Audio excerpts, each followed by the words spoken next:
Go live पर भी? Yes.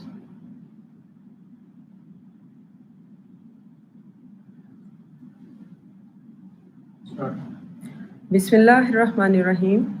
I'm Farah Khan from Lahore College, Women's University, Lahore, Pakistan. We welcome you in the webinar at Lahore College, Women's University, Lahore, Pakistan.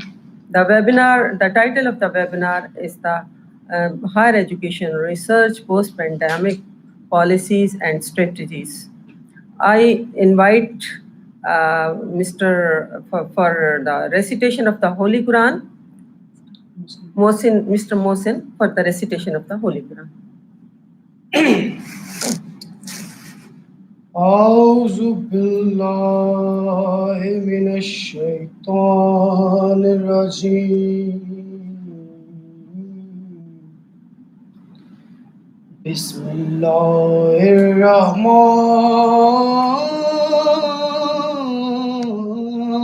الرحيم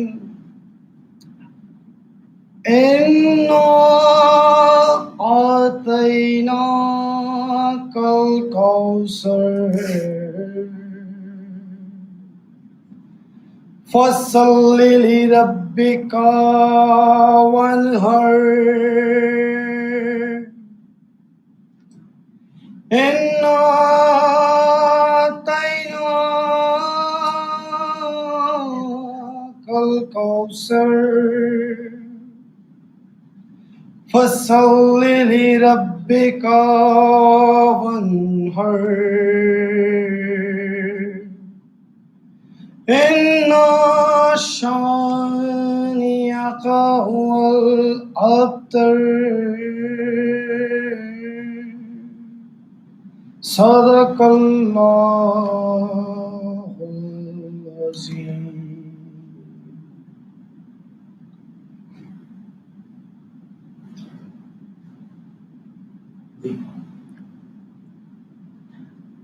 Now I request our worthy Vice Chancellor, Professor Dr. Bushra Mirza, for the inaugural address and her comments about the webinar. But before this, I must let you know about her achievements. She is a Vice Chancellor at Lahore College, Women's University since last year, June. She is the largest, that is the largest one of the largest women universities in Asia. She obtained both of her MSc and MPhil degrees with distinction from Quaid-i University. She got her PhD from Cambridge on Commonwealth Scholarship. She joined Faculty of Biological Sciences at Quaid-i University and served there for more than 20 years before joining Lahore College Women's University. She has published more than 200 papers in the referred journal of international repute. She was awarded an honorary position of ICESCO Women's Science Chair in 2013. She just got UNESCO IFAP International membership of National Committee. She just got Tamga-e-Imtiaz by President of Pakistan, and she also got the Best Young Research Scholar by Higher Education in 2006, and in 2008 she got the gold medal by Pakistan Academy of Sciences. She also got the A.R. Shukuri Gold Medal by the Zoology Society of Pakistan, and she got the Tamga-e-Imtiaz Award Tamga-e-Imtiaz in 2017. Now I invite Professor Dr. Bushra Mirza to say a few words about the webinar and to inaugurate the webinar.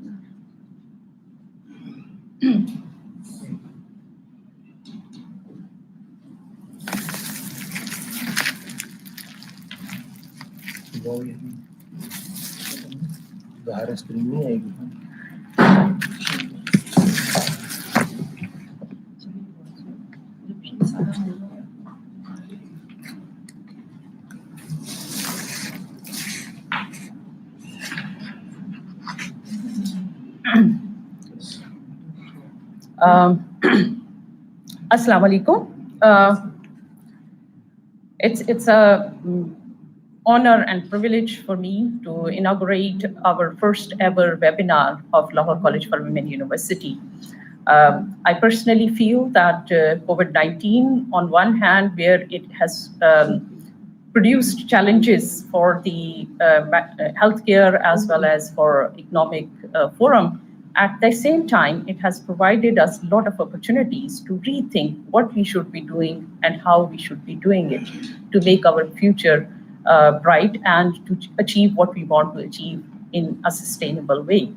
So as we all know that every sphere of life has been changed, and we have been rethinking about how we should work, how we should socialize, how we should do business, how we should study, and of course, how we should do research. So in that context, I think today's seminar is very important because we have got some very eminent people who have got extensive experience in the field of higher education and research. And we will be discussing how we should be reshaping our science research as well as policies based on that. I personally feel that, in fact, there was a need of improving or reshaping our higher education and research in particular. But COVID-19 has created a situation in which we have to address them in an emergent way. So this is very important, and it has really helped us to reshape our future and reshape our scientific research and policy. Because we all believe that, again, COVID-19 has helped us to understand and learn that the problems as well as opportunities are not limited to certain boundaries, either national or geographical.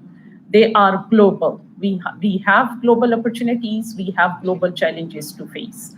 So that's why it's very important that we understand and we develop these strategies which are beyond any boundaries. And that is why it's very important to have international events like today's, to learn from the experience of others working in different fields, to reshape their science and research policies. So I think this is the right time to join hands and develop the scientific culture in which we have more open policy. We actually do the research which is very much relevant. So there has to be a very strong interface between science and society. And at the same time, we have to understand that we have to develop the scientific policies which are more open, so that we can share our knowledge and we can respond to the challenges immediately globally, and we can learn from each other's experience, no matter where it occurs anywhere in the world. So in that context, I think today's webinar is very important, and I'm sure that we will learn from these eminent people as we have very experienced people, and I must thank all of them for joining us. We have with us Professor Dr. Najia Bouden. She's actually from Tunisia, and she has worked at the as national level as coordinator of the tertiary education program, and she wears several hats. In fact, she has performing several other responsibilities as well. We also have with us Dr. Khalid Iqbal, who is very senior scientist and has a lot of things to his credit, but the most important of them for us is that he has been working extensively to improve science and higher education in Pakistan, and he has a lot of passion for that. So we really appreciate him joining us. We also have with us Dr. Munir Ozturk. He is Professor Emeritus in an eminent university in Turkey, and of course he will be sharing with us his research experience in the current scenario. We also have with us Professor Dr. Marius Alexandru. He's Dean Faculty of Medicine, and he will be joining us from Romania.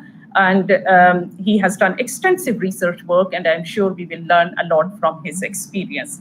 And then we also have with us Dr. Syed Sikander Azam, a shining star of Quaid-i University, who has done some very interesting research relevant to COVID-19 vaccine development. And I'm sure that is the kind of research we all should be doing, and so we will have a lot to learn from his experience as well.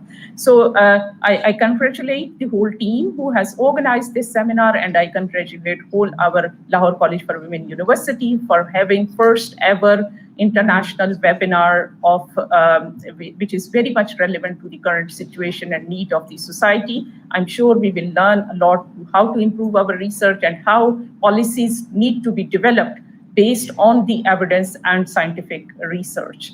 So, so that when we come out of this crisis situation, we come out of it with more strength, with more resilience, being more responsive, having more inclusive future. So I wish all the best to all the participants, speakers. I'm thankful to the speakers and organizers, and I wish a very productive webinar to all the participants. Thank you very much.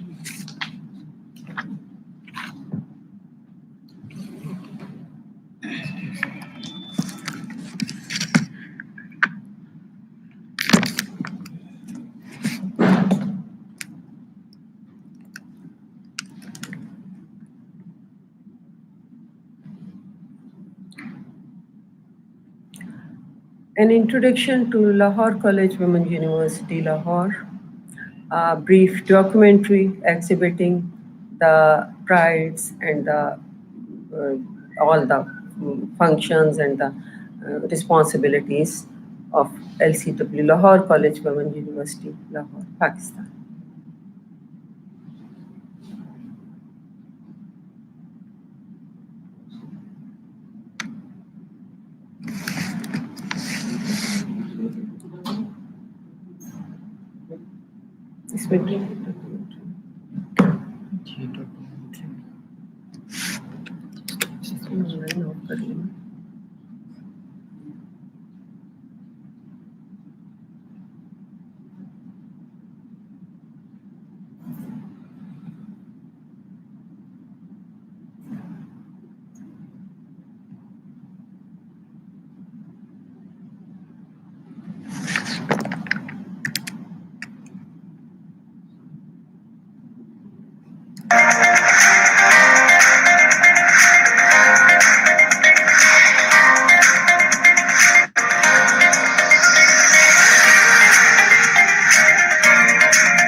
इसको pick नहीं कर रहा ये browser पे नहीं अब थोड़ी देर के लिए तो ये इसको ऑफ किया हुआ है, सो कनेक्शन में तो नहीं है।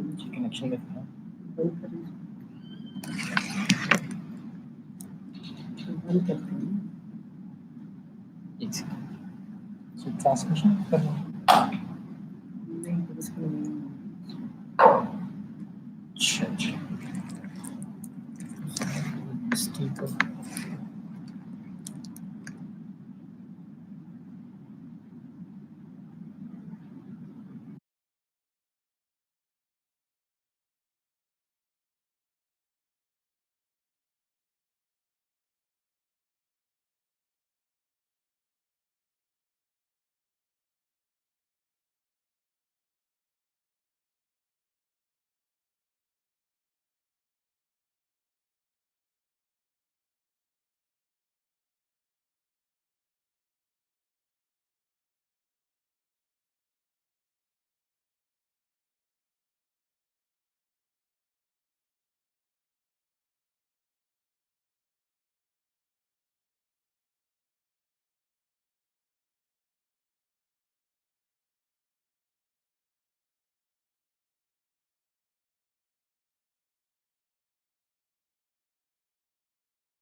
आपको your life.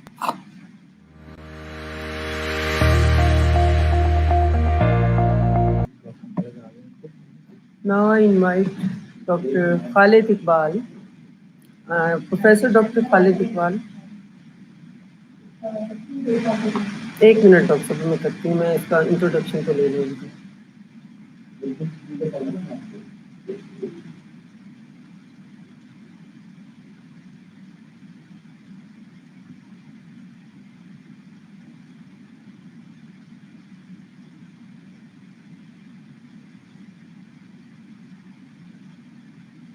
Dr. Najia, I'm just inviting Professor Dr. Khalid Iqbal. Dr. Khalid Iqbal is working at New York State University, and he is a professor of neuroscience and chairman department of neurochemistry at New York State Institute of Basic Research and Development at Staten Island, New York. He received his PhD in biochemistry from University of Edinburgh. He studies on Alzheimer's diseases, and he has won many prizes, including the Potakemin Prize, the Zenith Award from the Alzheimer's Association USA, and Honorary Doctorate of Science from City University of New York College of Staten Island. In 2007, Alzheimer's Association established a Khalid Iqbal Lifetime Achievement Award of Alzheimer's disease. Dr. Iqbal has authored over 400 scientific papers in prestigious American and international journals and edited 7 books with 40,230 citations and high index of 111. He currently serves as on many editorial boards of several journals and scientific advisory committees of many biotechnological companies. He is also the founding president of Promotion of Education in Pakistan to support the higher education sector in Pakistan since 1994. He is the Foreign Fellow of Pakistan Academy of Sciences since December 2019. His talk is on the challenges and opportunities in higher education during the post-corona pandemic. So, Dr. Khalid Iqbal is going online.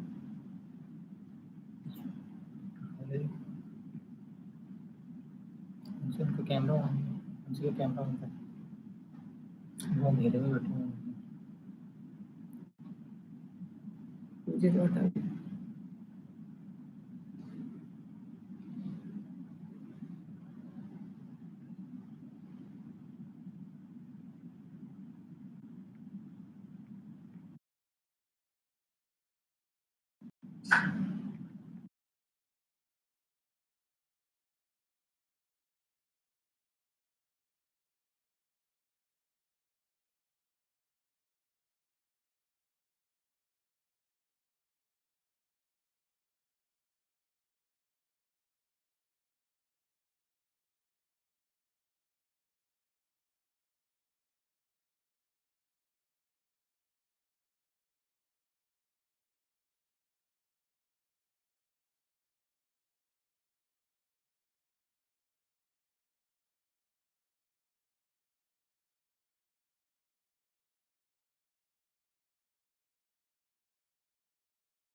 Before Dr. Khalid Iqbal, we invite Professor Dr. Nasla Bouden Romthen on her request. She has some emergency to join another meeting. She is the National Coordinator of Turkey Education for Employment Project, that is the Ministry of Higher Education and Research, Tunisia. She is professor at the National School of Engineers of Tunis. Professor Ramden is the co-chair of the UNSDR Science and Technology Advisory Arab Group and co-chair of that advisory group as a whole. Her research expertise comprises seismic research assessment and management, including national hazard and local site effects modeling, site investigations, building assessments, and seismic research scenario stimulation, strengthening population awareness to risk and disaster management during the last decades. Her academic mission is comprised of these projects, but Professor Bouden Romden is Director General at the Ministry of Higher Education of Scientific Research in Tunisia, and she is in charge of the Tertiary Education for Employment project and supports the ongoing higher education reforms. Previously, she served as Senior Counselor of the Ministers of Higher Education and Scientific Research. Her title of her talk is the Managing the COVID-19 Impact Through Competitive and Innovative Funding Programs. So, Professor Dr. Nasla. Thank you so much. Thank you so much, Dr. Farah.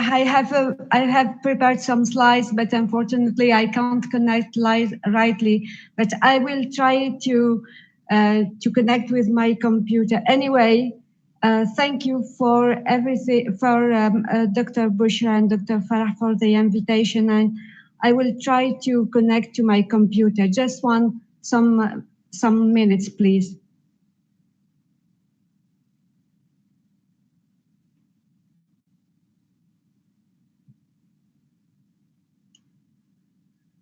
Good morning, dear colleagues, and many thanks to Dr. Bushra and Dr. Farah for the invitation.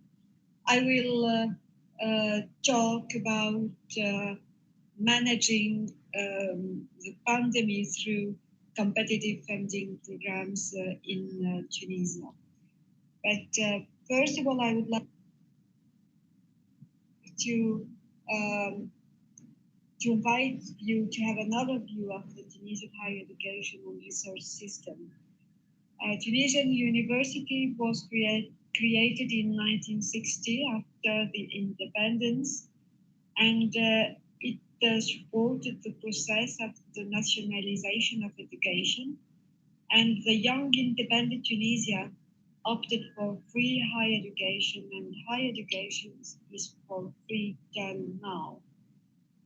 In 1995, Tunisia has been the first MENA country to sign the free trade area agreement with the European Union, and it adopted the Bologna process starting from 2006. And more recently, in 2015, Tunisia has also been the first MENA country to gain the European Union Associate Statute for H2020 program. Excuse me, Dr. Nasla, your voice should be more than that. Can you please? I will try again. Yes, it's good. It's wonderful.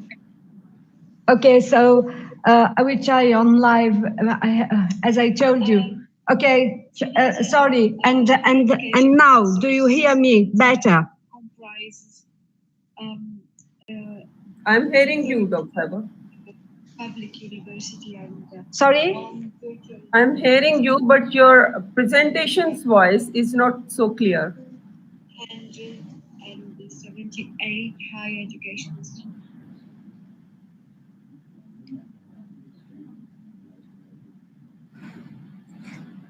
It's okay now. You carry on, please. Tunisia higher education and research systems comprises 13 public university and one virtual university of Tunis. We have 278 higher education institutions, 273,000 students in the public sector, and we are more than 22,000 faculty members. Coming back to the COVID-19 pandemic, Tunisia closed all schools and university on March 11 in an effort to slow down the spread of COVID-19 infections. And more than 220,000 students and teaching research staff have been affected. Tunisia higher education seems to be agile to respond to the crisis, as the virtual University of Tunis made its platform content and IT and training capacity available to other universities. And an estimated of 110,000 tertiary education students have already signed on the virtual University of Tunis online learning platform to take classes. Also, higher education seems to be more agile to respond to the current crisis. The situation nonetheless poses many immediate challenges which affect mainly low-income students more severely. For instance, unavailability of access to internet or unavailability of access to hardware, limited availability of online courses content, limited capacity and training of teaching staff for online teaching, etc., etc.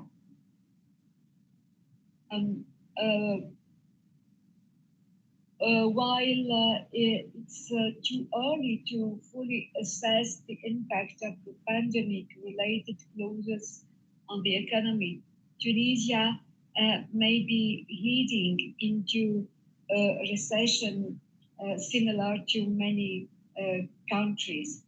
And the situation poses many immediate challenges, mainly preserving the academic year by ensuring distance learning and evaluation and administrative services, building higher education system resilience with regard to future crises, and reinforcing employability of graduates. In addition to meeting these challenges, the current situation is a real opportunity to revise or reshape our higher education system, mainly by improving the quality of training and teaching, especially by adapting to Z and Alpha generations through digital solutions, specific pedagogical methodology, but also investing in a niche of excellence related to the crisis, new jobs such as e-learning, digitalization, risk assessment and management, biosecurities, SDGs, and Tunisia higher education have several assets to reach such objectives. First, universities have just achieved their strategic orientation plans, and they are revising their priorities by introducing more e-administration, information systems, digital education, and related infrastructures. Second, the existence of a range of incentives delivered to institutions through competitive and innovative funding programs. And as a consequence, the emergence of numerous added value and innovative initiatives in response to these programs.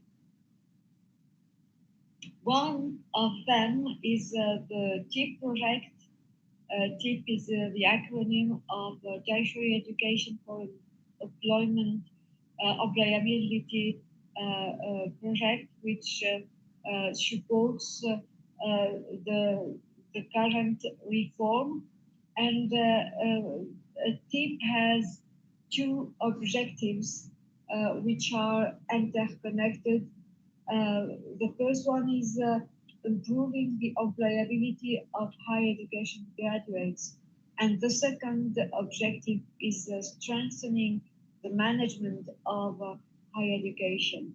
And as I told previously, the two objectives are interconnected as a modern and proactive system enables the higher education and research system to better respond to the expectation of the social and economic environment in terms of skills to be developed, but also value to be created.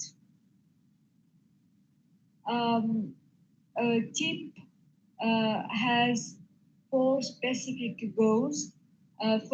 First, improve the connection with the social and economic demand. Promote research innovation for development and competitiveness, support a modern university for developing skills, initiatives, and academic success, and finally, promoting good governance and the modern management of the higher education and scientific research system. Why competitive funding program? Because it proved that it can support the national strategies and institutional strategies. It can foster a culture of quality and quality assurance. It reinforces the autonomy and this decentralization, and it promotes also accountability and transparency in public financial management. TIP has 5 windows, 5 incentive competitive windows. The first one is dedicated to a better connection to the labor market. The second one is for innovative and entrepreneurial universities. The third one is to support student services. The fourth one is to support the management and the governments at the universities, institutions, and research centers. And the last one is to support quality assurance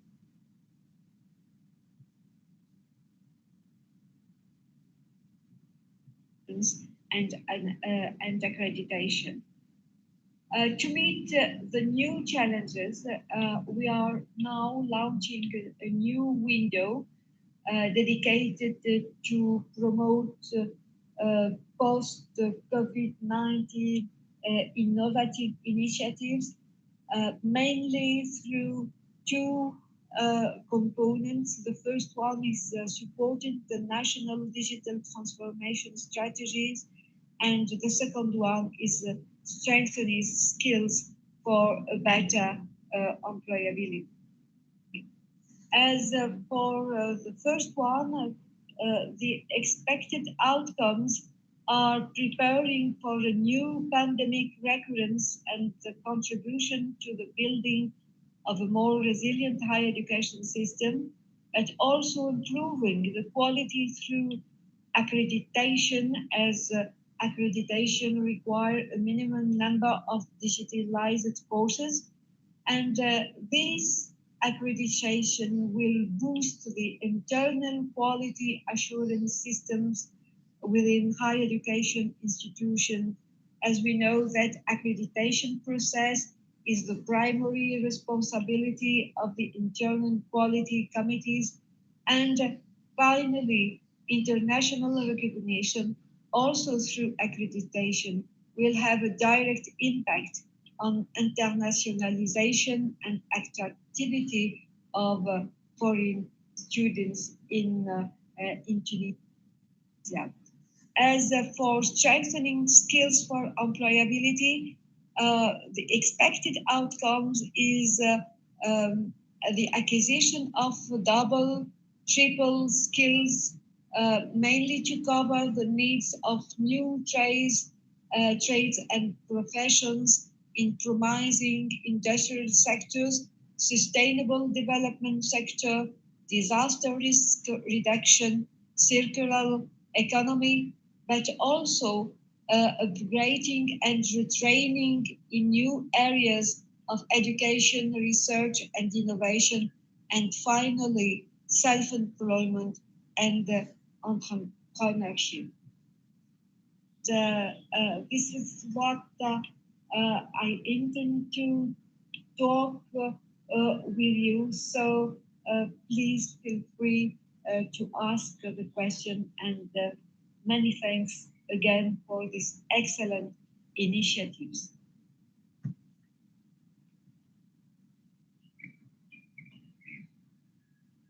Okay. Dr. Farah?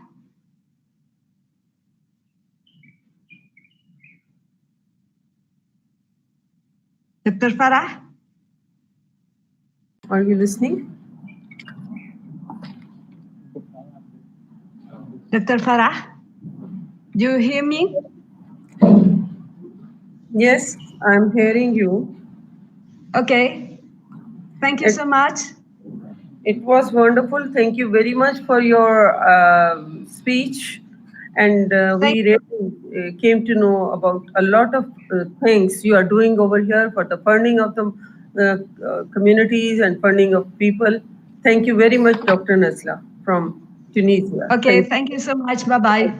Bye-bye.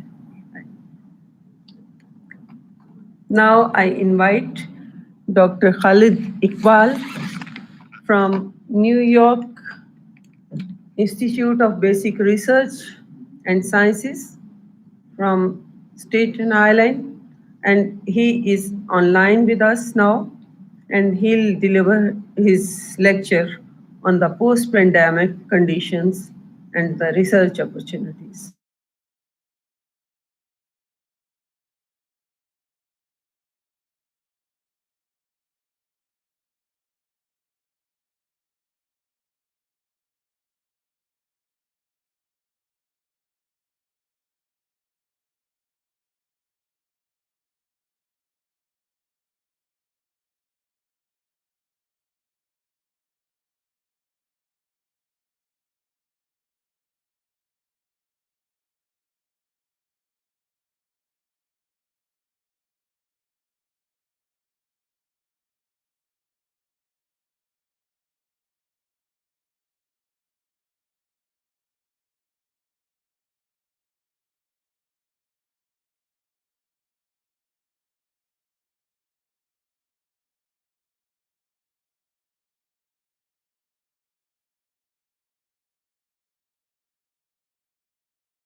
Yes, can you hear me?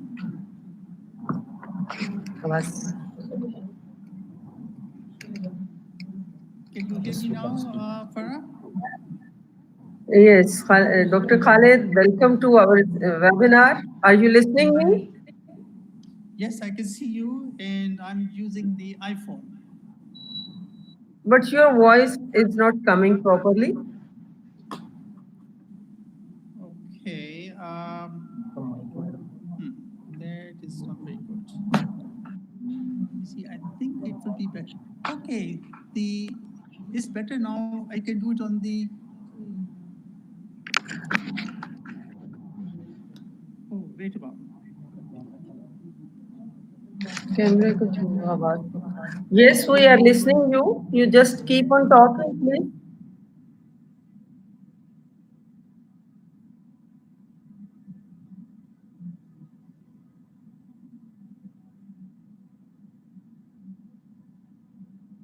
Dr. Khalid, are you online? We are waiting.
Okay, can you hear me now?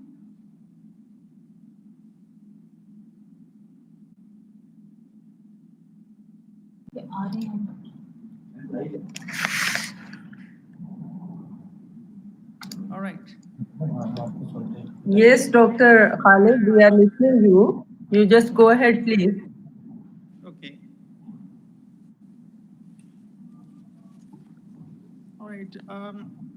Assalamu alaikum to all those who are Walaikum in. assalam. Hello. Assalamu alaikum to all those who are in Pakistan, and hello to everybody else, wherever any part of the world you are hearing this webinar. So I'm Khalid Iqbal. I'm going to be talking about the challenges and opportunities in higher education during and post-corona pandemic. Corona pandemic, the most likely will be with us for the next maybe even several years, not just 1 or 2, maybe even longer.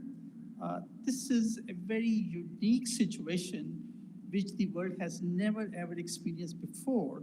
Of course, there have been always natural disasters, and whenever there is natural disasters, the people, the communities, the nations, the world come together, and everybody's come to the rescue and get together and solve the problem. This is a very unique situation where instead of people getting together, what one has to do is to run away from each other because of the highly infectious nature of corona. So, and that has created some very, very unusual circumstances. I mean, the world has never seen these before. Okay, so the most important challenge about corona is, first thing is that it is a long-term, and it's not going to be going away in a matter of 1 semester or 2 semesters for the universities. Yeah. So I think that's important that that reality has to sink in. Without that reality sinking in, I think people would still be sort of waiting, oh, it's okay, the epidemic will go away and then we'll do things as usual. But I'm afraid this is quite unlikely, as best as we can see it from the point of view of its biological nature, from the point of view of the epidemiological nature, infectious nature. So I think this is a very, very important thing so we have to change our mindset and accept the new reality that this is just like after 9/11. Yeah, it became necessary. It started with of course, with the United States because of security. That all the airports, when anybody want to fly, they have to go through very extensive security checks, going through all these metal detectors, and then even the X-rays machines, and then have our all luggage checked, both carry-on and the checked-in luggage. We have to take our laptops out and everything. So, and we have to take our shoes off to go through these screens. But this has been, it was very, very, it's been, of course, inconvenient and unfortunate, very unfortunate. But now, if you look at the 9/11, that was almost about 20 years ago. Yeah, and still, those practices are now standard all over the world. Yeah, and not just that, that led to every office buildings, every organization having these security doors and everything. It was not limited to the airlines. Same way, the the corona, and especially the post-corona world, is going to be very, very different. So all these things which are terribly uncomfortable, not very acceptable, but we have to do it. And these are wearing the masks when we are in public. We have to keep social distancing, yeah, and then use all other precautions. We cannot have the assembly of large number of people, and that's, I'm afraid, that's going to be the post-corona reality. So that is another challenge which we have to be aware of it, so we have to think. So it's not, the most important thing, as I said, is it's not a short term. Please do not count on it that, after, this semester or the next semesters, we'll be able to have our universities open and things will be as usual. No, it's going to be very, very different. And already now, the entire world, starting from the airline industry to the hotels, to businesses, to all the international and national conferences, everything is being changed. All of our scientific meetings, which were going to be held here and there in different parts of the world, they have all been the physical happening of the meetings have been all altered. They are all going into virtual meetings. Just like this webinar today. Had there not been the corona infectious problem, I'm sure the Honorable Vice Chancellor, Dr. Mirza, and the associate, Dr. Farah, I'm sure they would have held this meeting at the premises of the Lahore College for Women University. Yeah, that also brings me to really thank them for taking a step forward, showing to all other universities in Pakistan, especially the Women University, which of course the Lahore College for Women University is a leader, to show them that that is how unfortunately the new business have to be done. Of course, when we're doing that, we are going through all these technical problems, like for instance, me getting onto this program. It took us a lot of time. There was all these technical difficulties, how to get on Streamline or not to get both the audio and video picture of it. So that also brings us to how the higher education is going to be imparted in the post-corona world. Okay, we will not be able to, unfortunately, do as we used to, and to have the thousands of students which is an average enrollment of a university, will come every day to the universities and have a classroom setting where the faculty will give them the lectures and assignments, and they will spend good 6 to 7 hours every day as a group of many students together, and have their faculty give the lectures.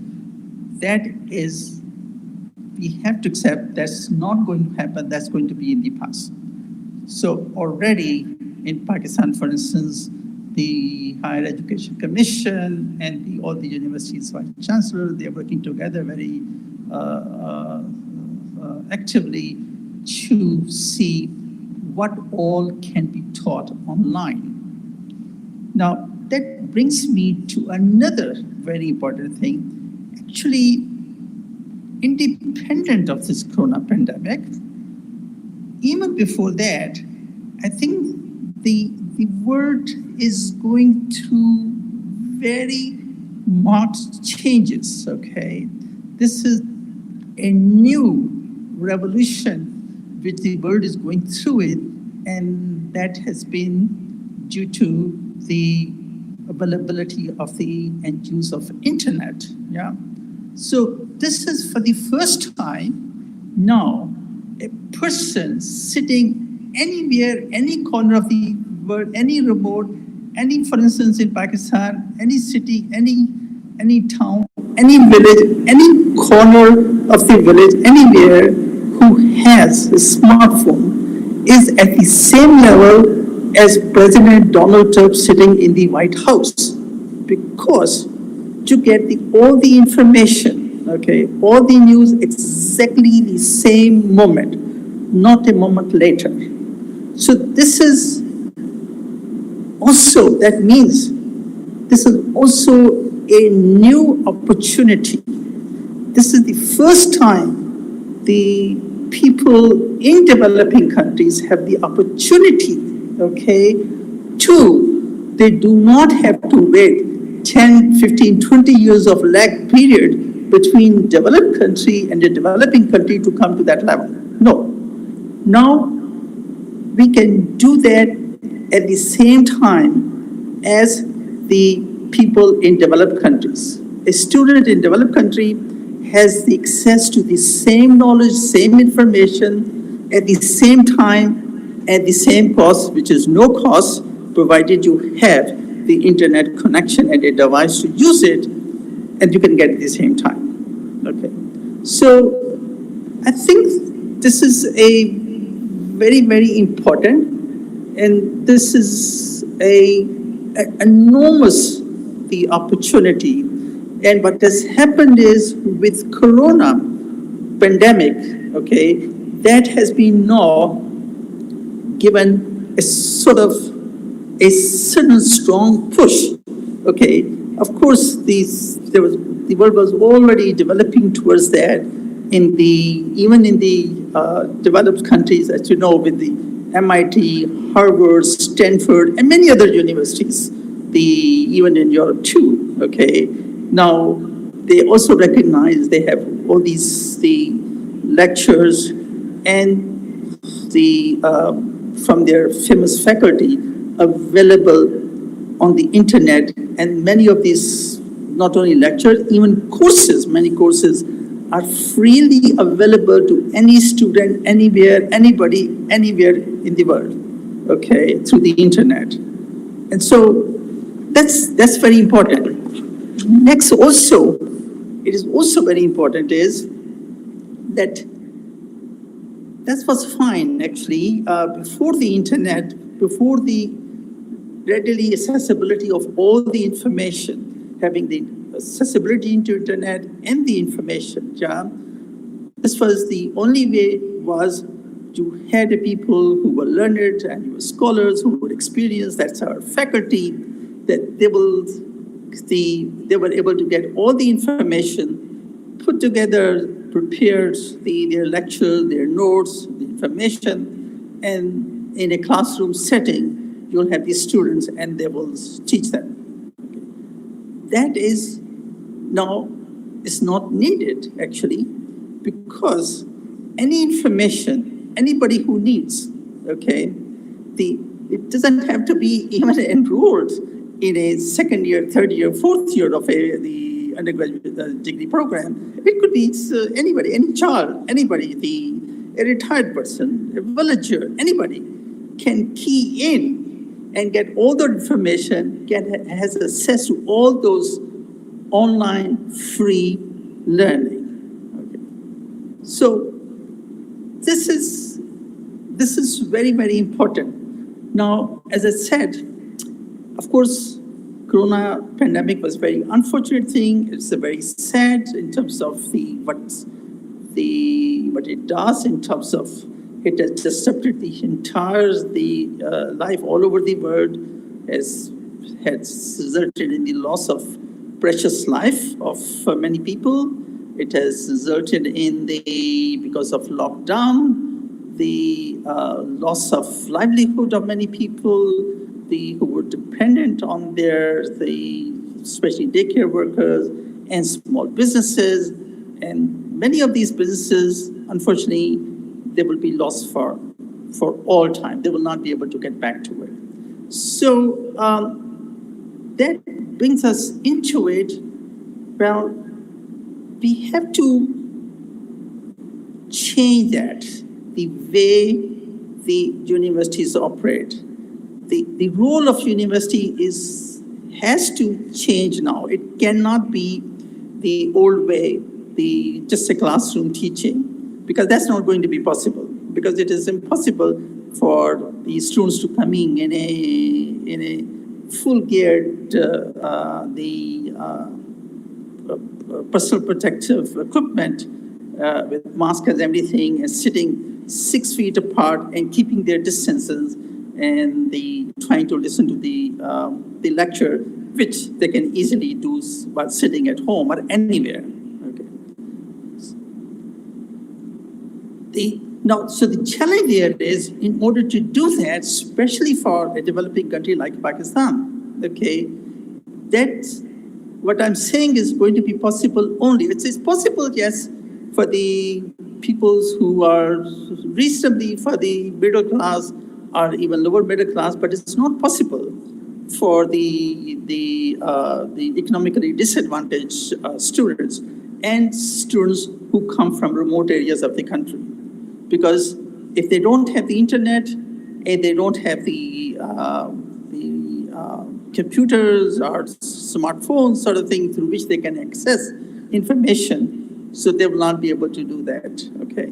So the way we have to think in terms of it is how we are, so this is a challenge, okay? So but we have to think as a society, as a government, and as universities, administrators, to see, okay, for those, fortunately, in most universities, probably it is a minority of students who do not have access to the internet and the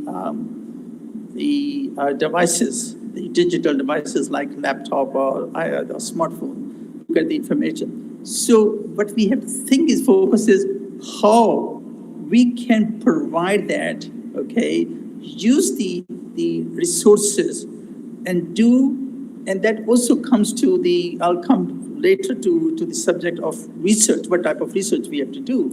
And that is also part of research is how to make internet accessible to those areas, those remote areas where currently we do not have the internet access, okay? To how we can have at a very reduced cost, actually, the digital devices like smartphones and laptops available to these students. And there is a way, actually. So we have to be now innovative. And that's very important. And we have to think out of the box. The things as usual will not work. I think that time is pretty much over now. So what we have to think how we can provide those things. First of all, if you're going to have now the students have access to all the information and knowledge themselves, so what is the role of the faculty? Okay. So I, as a researcher, I've been a researcher for over half a century, throughout my life, okay? And the way I see it, okay, the best way is the faculty will still be needed. And I think the role of faculty has to be to guide the young people, and it can be done online. They do not have to go to this thing. This is all can be done just like when you need any information these days, you go to Google and ask a question and you find the answer, okay? You say, when was the American Revolution, okay? Who was the first president of the United States? Who was the first, who was the founder of Pakistan? Who was the first prime minister of Pakistan? How was Liaquat Ali Khan's, the administration ended, okay? What happens to Benazir Bhutto, and so on and so on, okay? So just like you put that question and right away, instantaneously, you get the answer from the Google, same way, okay, the students can get all the information. So what the role of the faculty has to be to discuss with them and to guide them how to identify meaningful critical problems. It has to be meaningful critical problems, okay, which are for in the society, which they are experienced in their community, which are at the national level, international levels. What are the various ways how to solve this problem? And this is to help them guide in terms of to identify meaningful critical questions for research. And then guide them, okay, have them do, it has to be what I coined the term internet self-learning. So they have to do, the students will have to go to the internet and do the research themselves, go and whatever search engines is needed and read the literature, put together a presentation. And that will be then presented online again. You don't have to go to university. You don't have to go to any place. Neither the faculty has to go somewhere, nor the students have to go there. This all can be done sitting in your, wherever you are, in your kitchen, in your bedroom, in your living room, in the park, wherever you should be able to do that. So do that research, they present it just like this webinar in like a Zoom meeting or this any other such platform where they present and they get to the faculty and to their fellow classmates, and everybody can review, criticize, and give in their critique and comments, and let the person presenter then the response to that or improve that if needed, represented, and that is the knowledge. So what that will make would be, that will make them critical thinkers. It will create creativity. It will make them ability to communicate, okay, which is a big problem right now with the graduates coming out of the many universities. Yeah, the ability to communicate, ability to understand their responsibility to their community, their society, their country, their world.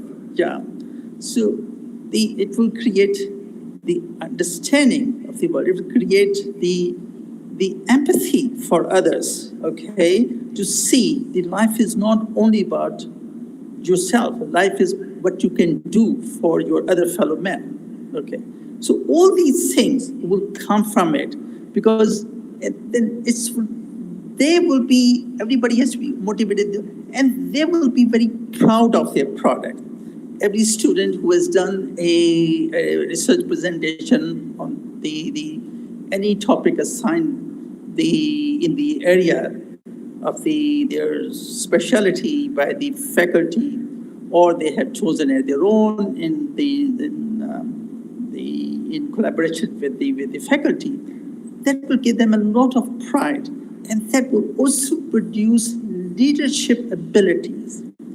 What the world needs is people who are self-motivated, critical thinkers, creative, and they have leadership ability. And that's what is the new education, the internet self-learning education system is about. And I think it is time now that let's not be stubborn and hold on to a system which has truly become obsolete. Yeah, it was fine when I was a student, okay? So we had textbooks, yeah? We had our faculty, they were the encyclopedia of knowledge. Through them, we were learning. But now, the students in the 21st century, actually, every student have the entire Library of Congress in their hands, in their cell phone, in their laptop. They can get all that information. Yeah. So I think these are very, very important points. And the thing is, as I said, the corona has now given us the reason to think to do and make a very radical change, because it's a reality. Now, the way the world is, we have to also think what would be the future. It's not going to be simply what we are talking about, going on the internet self-learning, but we have to also prepare our youth about the even further the future, because right now the biotechnology and technology has been developed to a stage where we have been able to make for the first time the interface between the brain and the computers. So what that means is it's a matter of time, okay, where just like you can load any files on a USB, okay, which you used to do previously on a CD, and take it to your computer and download it, and you have all the information.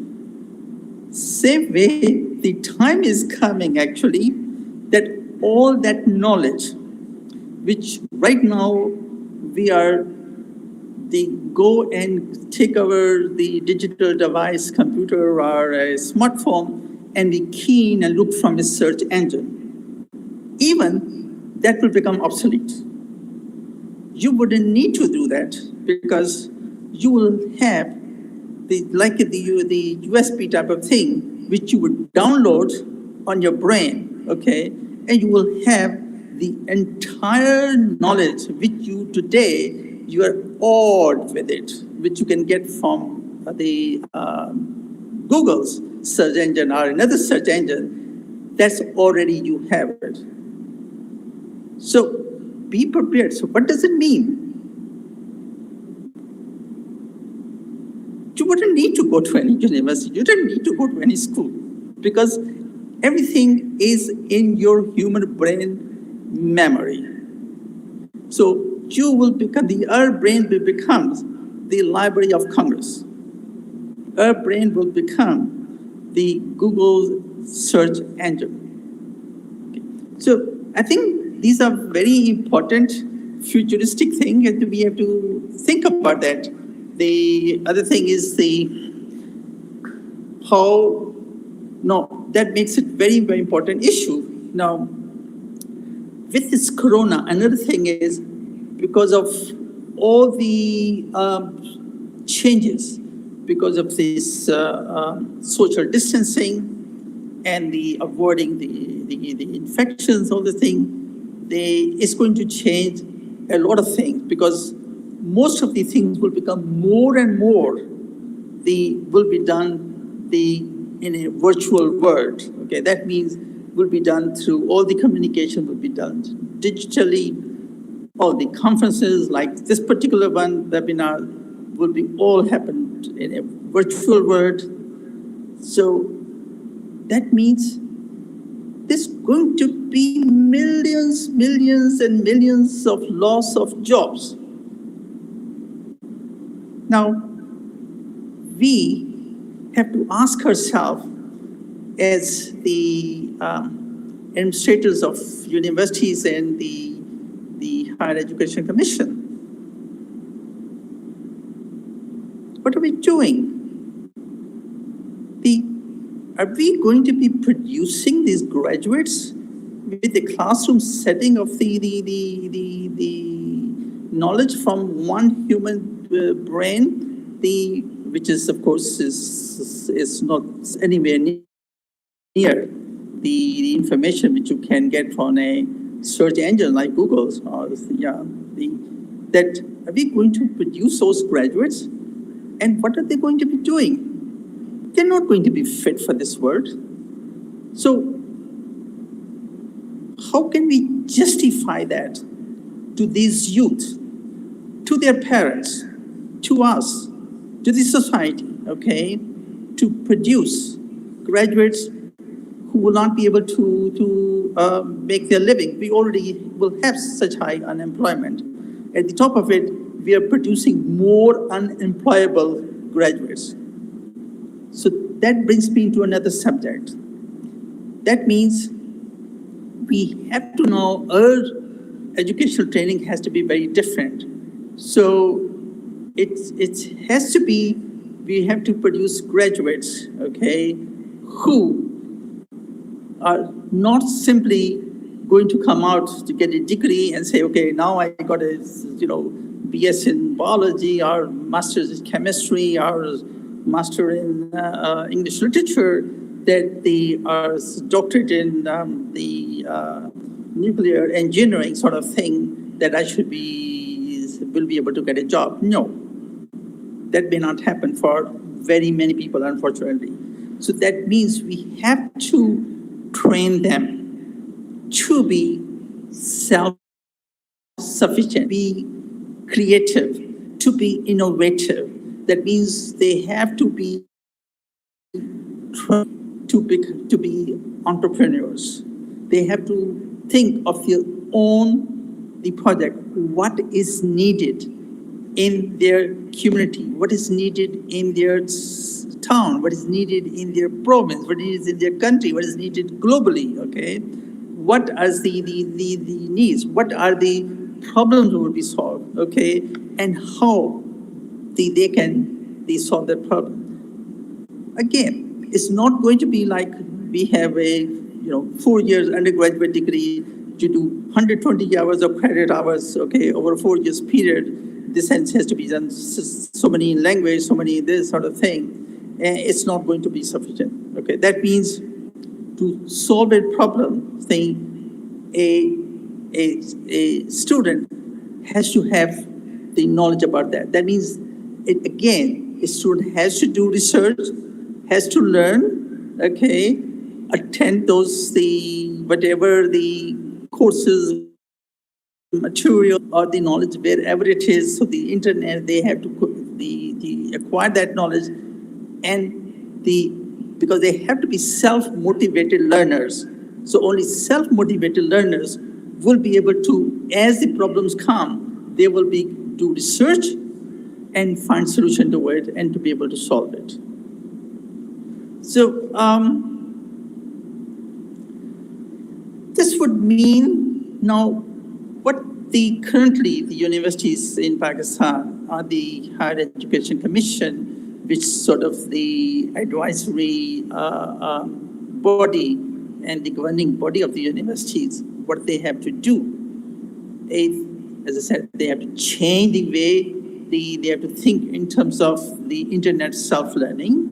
They have to think in terms of not in the old usual system now to do all the courses, and then you have the exams where you you have to answer a set of questions, and you get marks on it, and you get whether you get your degree or you get a division, first division, second. This is all going to be obsolete, and it's really would not have any meaning. So because it's going to be the student degree and credit's going to be what particular area they did research, they did self-learning, and that's their portfolio going to be, okay?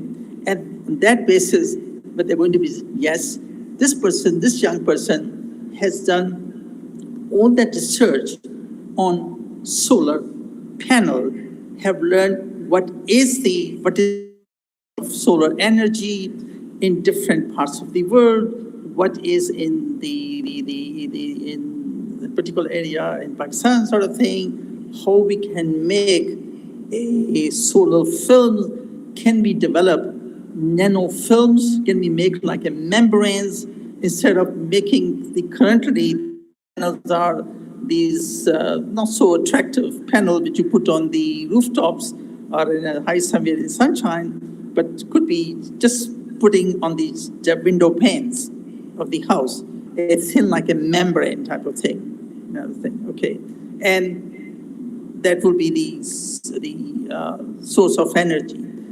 So the youth will have to think on those terms, okay?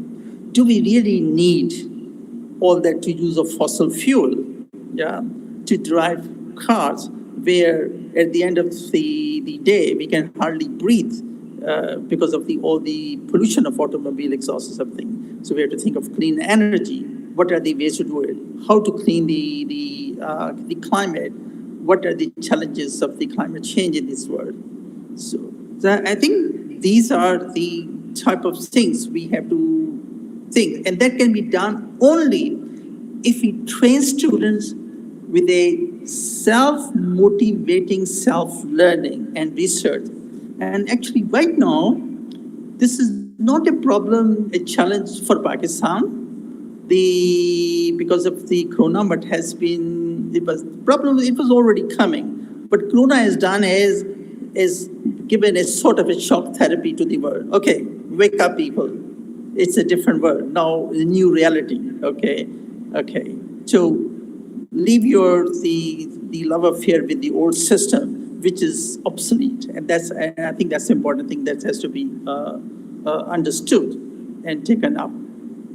So what universities have to do then, they have to do this, the self-learning, the internet self-learning education system, that has to be a new form of pedagogy. That means all the campuses, hundreds of acres of land, all these buildings are not going to be needed. The second part of what I was talking about is to help and train them, to provide them opportunity to youth for innovation, for developing the new thing, for invention sort of thing. So those places can be used to make industrial research parks, yeah, where students with the industry, with the other innovators, they work together and forms, okay, these solutions and come up with solutions to the problem of the society, of the community, of the climate change and health and etc. Yeah, water, energy, agriculture, all these. Now, lastly, I'll come to briefly about the research. What type of research has to be done? Remember, as I said, it's a matter of time. The way the technology is developing, because of the artificial intelligence, and more work is coming out with artificial intelligence, because obviously you can program the machine. They have enormous capabilities. Just like many years ago, for instance, when I was an undergraduate student, we used to do calculations we had to do manually. There were no calculators. Now we have all these devices developed, okay, calculators and computers. You can take any complex, the multiplication, addition, any mathematical thing, and you just put in the number and you click, you get the answers right away. I mean, that's enormous progress. That's very exciting. That's most. In the same way, the way it is developing the artificial intelligence is a matter of time when we will have more and more the jobs which are being done, works which are being done by the humans are going to be done by the machines which we will develop with artificial intelligence. These I call as a homo robots. That's going to be a new species after Homo sapiens, okay? These homo robots, they will be able to do, okay? For instance, today you go to the doctor, depending on the doctor, with his or her knowledge and the interest in that particular area, will be able to make a reasonable, if it's something very obvious diagnosis, but if it is very complex and there's a multi-system problem with a patient, it becomes very different. And they do generally by trial and error. Whereas now with the artificial intelligence, the homo doctor will be able to take all the clinical parameters and your clinical history, and within few seconds will be able to give all possible and narrow down which is the most likely the diagnosis and what are the various treatment options. Okay, so you wouldn't need doctor. You'll have a homo doctor. You'll have a homo lawyer. You'll have a homo the professor. You'll have all these things would be artificial intelligence. Yeah. So we have to think about that. But the most important thing is we have to be prepared for the trend, okay? That when these homo robots are developed, that we know what is not only the scientific information, there is also very human, social, cultural aspects, okay? So we want to also have our homo robot should have those cultural values which we cherish, which we want to have in our society, okay? So that means we have to do, that will be possible only if we are not only thinking in terms of a strict, natural science research, but we have to also think in terms of social science research. We have to also think in terms of humanities, research and humanities, okay? So the research, again, has to be different. We have to think futuristic and not think backward. We not think what we have been doing, okay, in the past. Because, as I said, I think what we have to think is like we have been moved suddenly. One night we went to bed at night, and in the morning we woke up. We were not anymore living on planet Earth, but we moved to planet X. Okay? Okay? So it's a very different world it's going to be. It is. So that's the way to think. And the research, the university research, again, classically it has been that research was mostly for postgraduate students. No more. No more.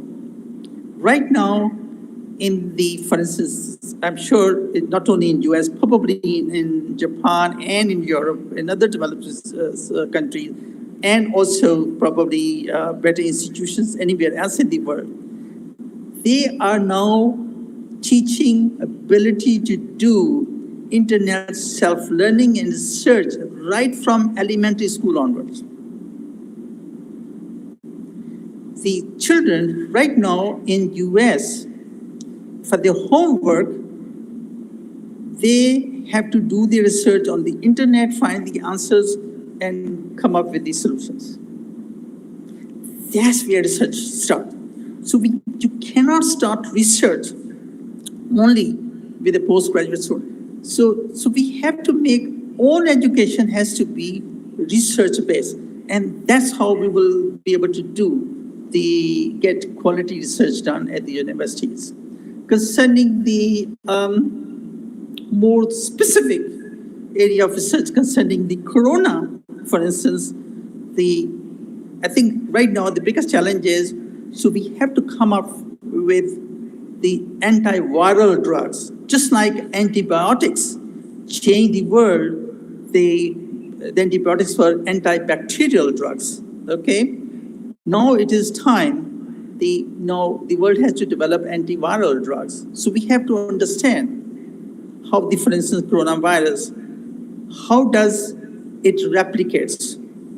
But it gets into the host body, okay, through eye, ear, nose, mouth, anywhere, blood, okay, any route, okay. How does it, okay, use our body cells to become parasite on it and the replicates, okay? So we have to understand what is the mechanism of its replication and what type of drugs, what type of strategy we can develop we can arrest its replication, okay? And that will not be only for the corona, which is an RNA virus, it will be for all. Once you have that principle, we'll be able to develop for all RNA viruses, similarly for the DNA viruses, yeah.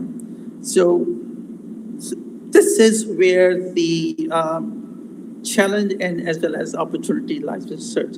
I think I've taken my time, so I'll stop here. I will say again, I want to thank especially Dr. Bushra Mirza and Dr. Farah Khan for organizing this webinar. I think it's very timely, it's needed, and I really hope that you will be able to share the proceedings, or at least the summary of the webinar with the policymakers in our governments, namely the Higher Education Commission, Ministry of Education, and even the Planning Commission and Prime Minister's Office. Thank you very much. Khuda Hafiz.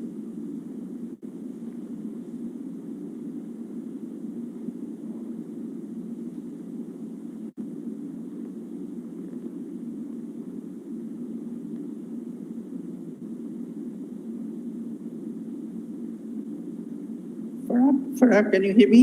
I'm done. I'll be very happy to answer any questions. If the people want, they can even ask me questions. They send me the questions, and even on a private chat. Excuse me, Dr. Syed. Excuse me, sir. You are doing a lot, and you have informed a lot of things about the profession and the research. So I would like to ask that how much time you would take more? How much more time you would take? For question answered, yes, I'll be very happy to. I can take whatever times it needs to. Pardon? I couldn't listen. I say another 15, 20 minutes, so we can. I'll be happy to answer any questions. Yeah. Okay, sir. Okay, thank you. You carry on. Thank you. Thanks.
Hello, Farah. I don't hear it. Am I supposed to now log off, or is there any questions for me?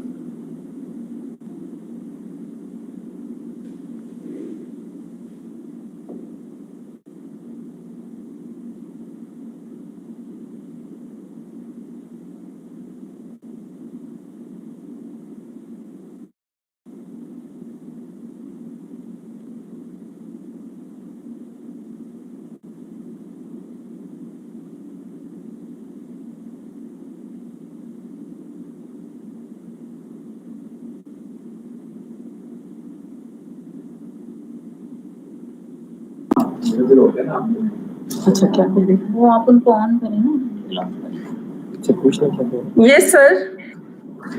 Syed, do you want me to leave now? Is there anybody has any questions for me? Or do I have to be? In fact, sir, we are just broadcasting this live on our web TV. So students can put any question in writing if they want to. I wait for a while, and if they don't, then we will say you goodbye and thank you very much, sir, for gracing our occasion. Thank you, sir. Thank you. Okay. Yeah, thank you. So nice of you. Thank you very much. I'm just looking at, but no question is being put by any student. So that's why if there would be any questions, we can afterwards, we can send these questions to you and get the answer of these questions. Okay. Thank you, sir. Thank you. So nice of you. Okay. Goodbye. Allah Hafiz. Allah Hafiz. So,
मैं बोल दूंगी वहां तो मैं बोलती जाऊंगी जब कोई कहेंगी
The next speaker is Professor Dr. Munir Ozturk.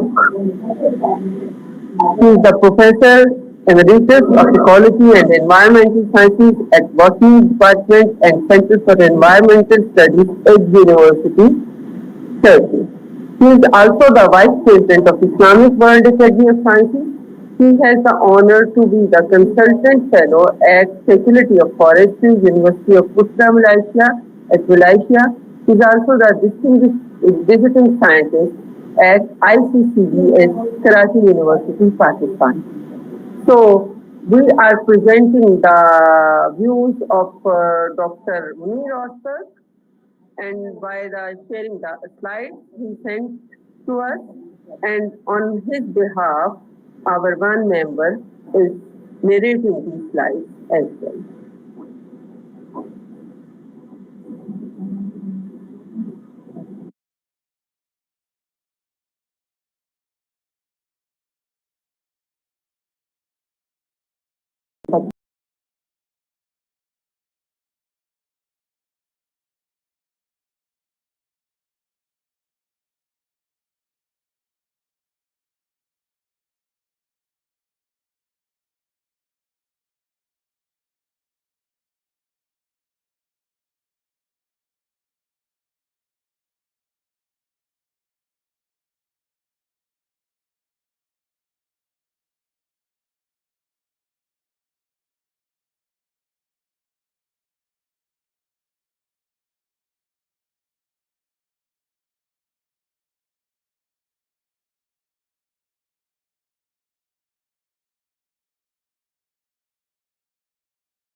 Research reshaping strategies and policies. The role of botanists. We are facing an unknown virus these days. Our enemy is the same everywhere. To fight this pandemic, best way is to share, cooperate, and collaborate. A brand new disease. It is a COVID-19 is a brand new disease, and we need the isolation, diagnosis, treatment, protective measures, and rehabilitation. Pandemic is a common challenge which is faced by us in the age of globalization. So looking through the lens of the basic science, biomolecular science approach may be one of the master keys to get the facts on how to control this deadly virus. COVID-19 belongs to the coronavirus family with a crown-shaped spike, which is the protein protruding from its surface. There is an RNA strand acting as a genetic material for the virus. When virus infects the human cells, it hijacks the existing molecular machinery to create its own proteins, which are necessary to generate the more viral copies. To stop this dangerous virus outbreak, all the global solutions proposed. So the important molecular targets for hitting the killer virus have been highlighted on April 29, 2020. Remdesivir GS57P4, a nucleoside which is the analog prodrug, it has been prescribed. What are the key molecular goals for controlling the new coronavirus? The molecular targets can be considered as the Achilles heel of this dangerous and deadly virus. Using the existing plant-based traditional medicine, which are the medicinal herbs. So the strong global spotlight on the wild animal markets are likely source of the COVID-19 epidemic. But the biggest flow of the wildlife is trade, which involves the plants. Use of wild plants as herbal ingredients around the world will increase dramatically. This could be an interesting subject among the biologists as the post-pandemic research activity. Extensive research has started on immune boosting, like herbal capsules promoted in the traditional herbal medicines against the coronavirus. And many species are likely to be sourced from the wild, and the use of these species to provide the remedies for the COVID-19 outbreak presents a key opportunity to emphasize the importance of ensuring their long-term sustainability. In COVID-19, over 70,000 infected patients have used to test the use of traditional Chinese medicine, and these are 91.5% plus minus ratio of the total number of cases in Hubei, Province, China.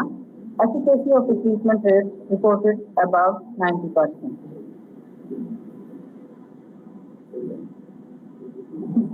First molecular target is the highly glycosylated spike protein. The attack of the spike protein with its glycan field to the membrane receptor ACE2 can also be neutralized using the lectins. Plant lectin proteins found in the abundance, especially in legumes, can be used to achieve this goal. Also, safe herbal alkaloid compounds and anti-malarial medicine, chloroquine, may have an important therapeutic value. The molecular and the basic science perspective provides new conditions for the exploitation of physicians and benefits of the patients. Information has been published on the COVID-19, that is the role of wild plants by Cambridge, UK on 7th April 2020. Use of the wild plants as herbal ingredients in the formulations in Ayurvedic and the Chinese medicine, as well as other herbal-based products around the world, is anticipated to increase dramatically following the pandemic. Nearly 60,000 plants used for medicinal purpose and 28,000 have well-documented use. And nearly 3,000 plants are traded internationally. This is the use of wild plants in the COVID-19 treatment. Magnolia officinalis bark, that is the bark which is used for the COVID-19 treatment. A combination of TCM and Western treatment is being used extensively in China to treat the COVID-19 patients.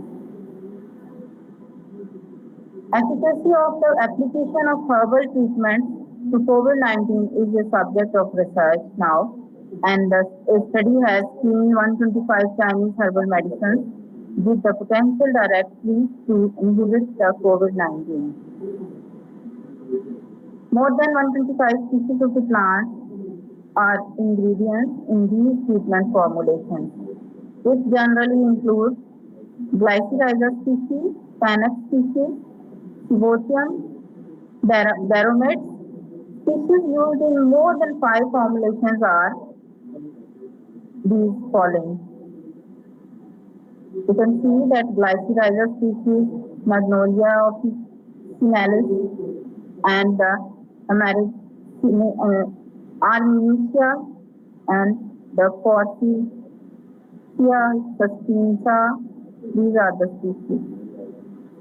Main species found in the commercial trade of licorice are Glycyrrhiza glabra and the Glycyrrhiza uralensis, principally sourced from Asia and Mediterranean region. Licorice root extract is specifically recommended to control COVID-19 symptoms. Big rushes for the traditional herbal medications against COVID-19 in Thailand, that this is actually taking place in the Thailand. Immune boosting herbal capsule promoted in the India.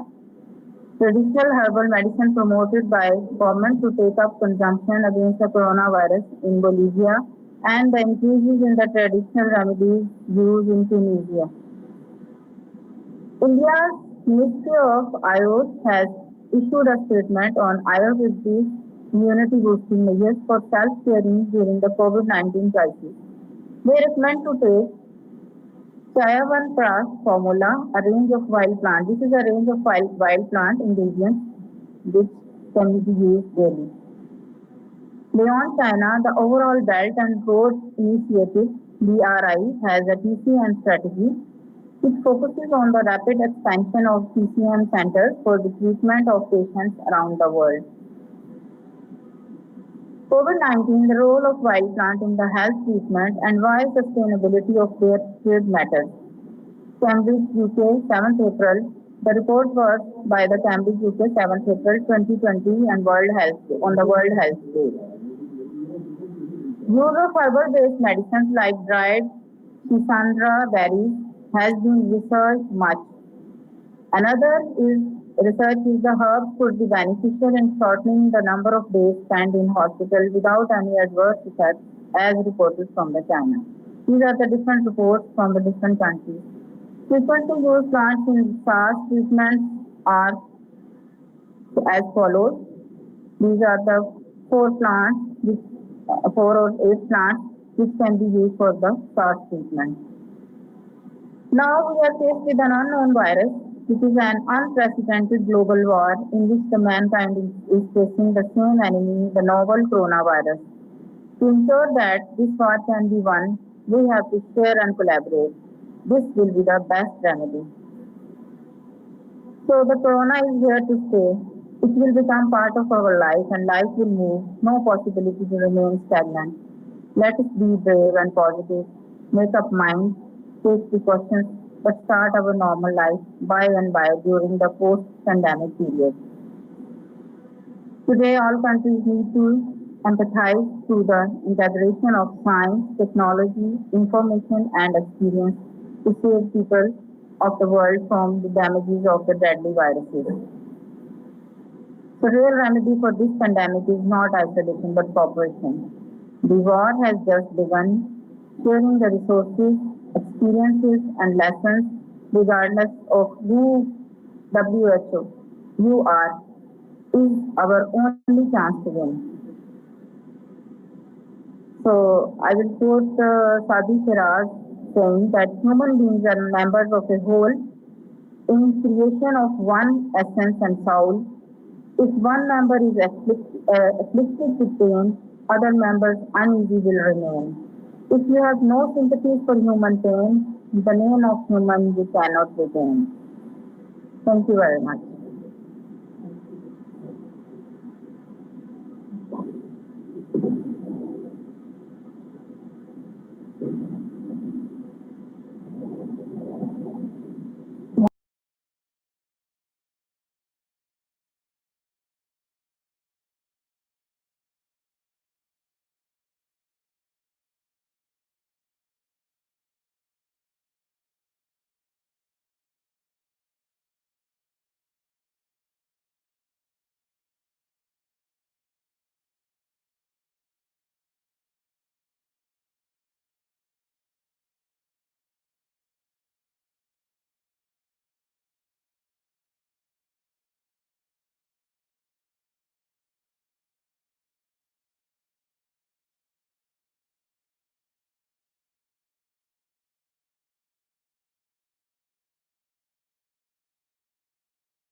Syed Sikander Azam from Quaid-i University. He's a very renowned, that is the associate professor of the university and head of the Department Institute of Bioinformatics. If I'm not forgetting, sir, पूरा नाम शायद यही है कि आगे कुछ है तो आप इसकी तस्दीक कर दीजिए. And he is a person, he's a scientist with a lot of achievements on his behalf, and I just read it out. So that's why you may come to know about the achievements of Dr. Sahib. Give me 1 minute, sir. So this is in fact a short profile of Dr. Sahib. Yes, it is over here.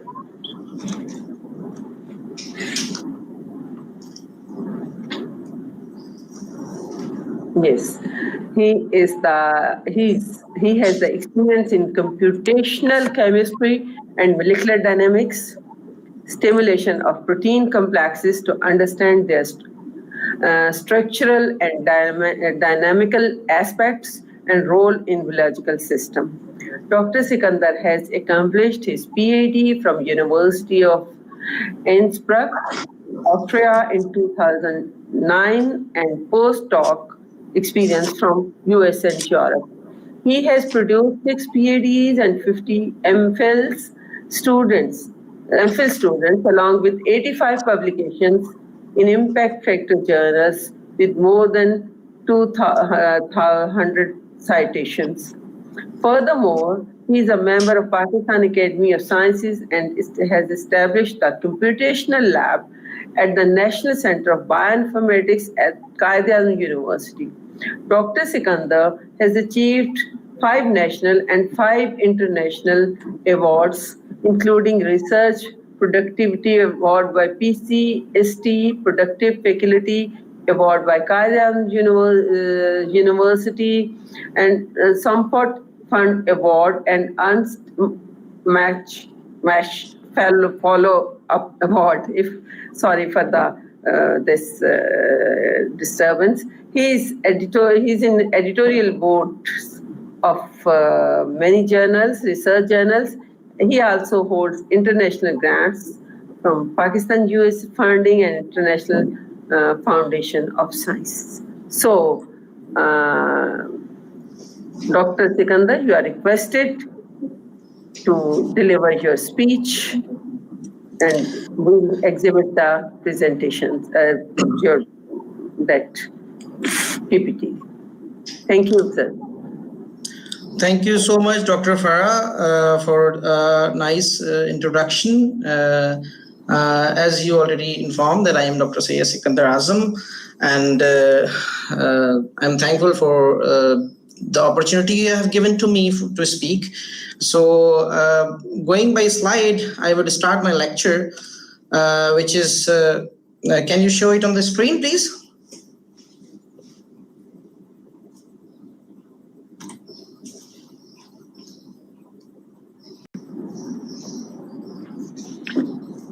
Sir, it is being shown over here for a while. Wait for a while, for 1 minute only.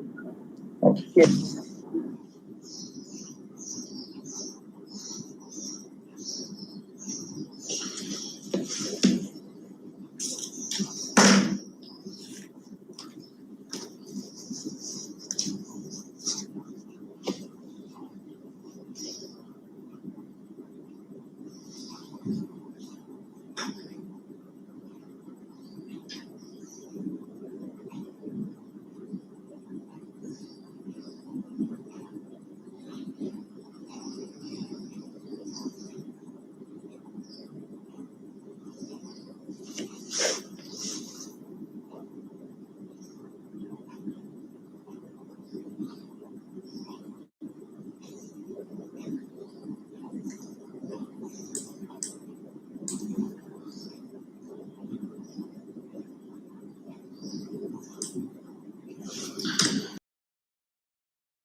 here, and you just start your lecture, please.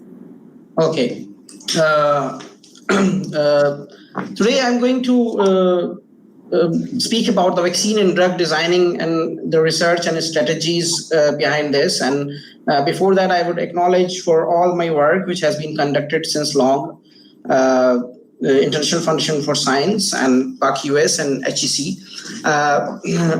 Going on to the next slide, please.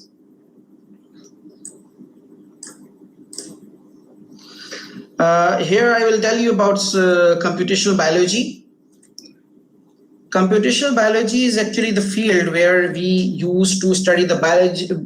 Using the biology, we use the computer techniques in order to run the simulations and to watch the runtime interactions and dynamics of those molecules, which we can express them as a protein. So when you watch it closely, that we have started in 2011, the computational biology lab, and we started with the node technology, which was bread and butter of the bioinformatics at that time. And now we moved to the CPU nodes, and then currently we have acquired the GPU nodes we are funding. GPU is the grand processing unit. So, and we also check them according to the project. We also check our computational findings in experiments as well, but this does not go with each and every project, but it goes from our problem to problem. So today's lecture will go like, if you go to the next slide, please. Yes, today's lecture will be outlined as a computational biology overview and our research highlights, then the vaccine and drug design and the recent trends, then the molecular dynamics for the COVID-19 targets and prevention strategies. Next slide, please. So talking about the computational biology, as I have just introduced it needs the knowledge of different disciplines, and then it is an amalgam of different life sciences approaches and information technology approaches, in which biostatistics, biophysics, and the chemistry of molecules and information of the molecular biology, genetics, these all information and all knowledge is at somewhat extent is useful for computational biologists and for the computational biology, for the field of computational biology. So we use different techniques from these disciplines, and this amalgam actually makes us to do the jobs possible which are actually necessary for the computational biologist. So going to the next slide, please.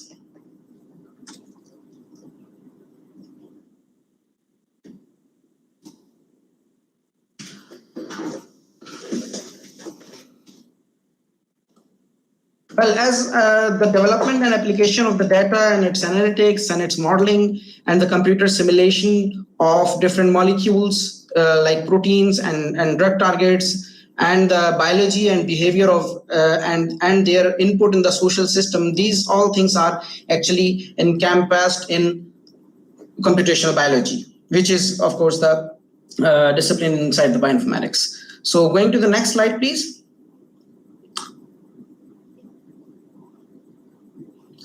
Now I'll show you the research, our research area at a glance, which is like we used to. We have a whole group which works in different aspects of computational biology, in which it creates the molecular. It consists of the molecular docking and virtual screening, and then the molecular dynamic simulation. And we also screen the infectious agents and do the therapeutic intervention inside this. Along with this, we do the algorithm development in bioinformatics, in MD analytics. We have developed our own tools, which I will discuss later, our own analytical methods, which and indigenously developed methods, and also in collaboration with the University of Bristol, UK. So we do have collaborative research as well with international and national collaborators, and these are the areas. The molecular docking, if somebody has not idea, I would explain that fitting a molecule into a 3D space as a raw definition is called docking, so, or molecular docking. So in our case, we used to take the target receptor, which is a protein, and if it is overregulated, we used to have a molecule which is going to inhibit it in order to circumvent the problem or ailment or any disease. So, and the molecular dynamics simulation is an important field which actually shows what's happening in the interaction within when we integrate the motion inside it, means what happened under the dynamics. So going to the next slide, please. Well, next, please. So these are the protocol which we follow in our work, and these are the computational parts in which we do the. I have already explained that we do the screenings and dockings and simulation studies. Next, please. So when required, we go to the strain purchase, and we used to check them and verify them in the lab. In our lab also, and also sometimes our collaborators come with their experimental findings, and they want some to deduce some mechanism of that particular their system of interest. We go with that as well. So we also do the algor development, web development, and testing and debugging in programmings, and that is something some specialized part. Next, please. So in just explaining you the research field, I have already explained that we are using the current trend of hybrid molecular docking and virtual screening study. I will define this later, the virtual screening and all that. So the main thing is the computer-aided drug designing. We are actually connected with the computer-aided drug designing, and then we used to we utilize different tools which are actually very useful for the screening and identification of drug targets and vaccine targets. Next, please. This is just to show you that these are a couple of publications which you can see in the molecular docking area. Next, please. These are also some publications. Next, please. And this is the area where our real specialty is, when we see the time-dependent dynamics of certain proteins which are involved, and their role, their changes, their configurational rearrangements, their motions, and their specific function in that motion, and specific move which is responsible for some functionality. So we used to investigate this. Next, please. So these are the research publications which we actually earned from the molecular dynamics simulation side. Next, please. So these are the subtraction of the genome. Means we used to watch the genome of the MDR infectious agents, and there is an approach which is known as the subtractive genomics, in which what we do is that we need the set of proteins which are actually essential for pathogen, but they are absent in human host, so that when it will be this is a new technology which is used in drug designing as well, and this is totally connected with the druggable genome. The druggable genome is a term which is used as like the part of the genome which is druggable, and there are certain filters. There are hundreds of filters which actually perform some analysis, and then they show that okay, this part can be the druggable. So next, please. So in this area, we have certain publications in different journals. Next, please. And this is the algor development area where we use do in-house coding and benchmarking of the relevant programs. Next, please. Yeah, this is the one in the right one is AFD, which is called axial frequency distribution. This is an indigenously developed method in which we watch the protein for the first time in the gradient formation. So their intensity, the intensity of their interactions in different patterns. And this is another method, TUDE, which is actually we have developed with the in collaboration with the Institute of Bristol. Next, please. So this is the above graph is showing you the conventional way of explaining this, but in our way we are just showing the gradient information of this interaction, where the intensity of the interaction is higher and where the two body interact, like ligand or amino acid and ligand, if they are interacting, which atoms are actually performing which specific function. Next, please. Well, these are the things about the collaborative research and with the associated procedures. Next, please.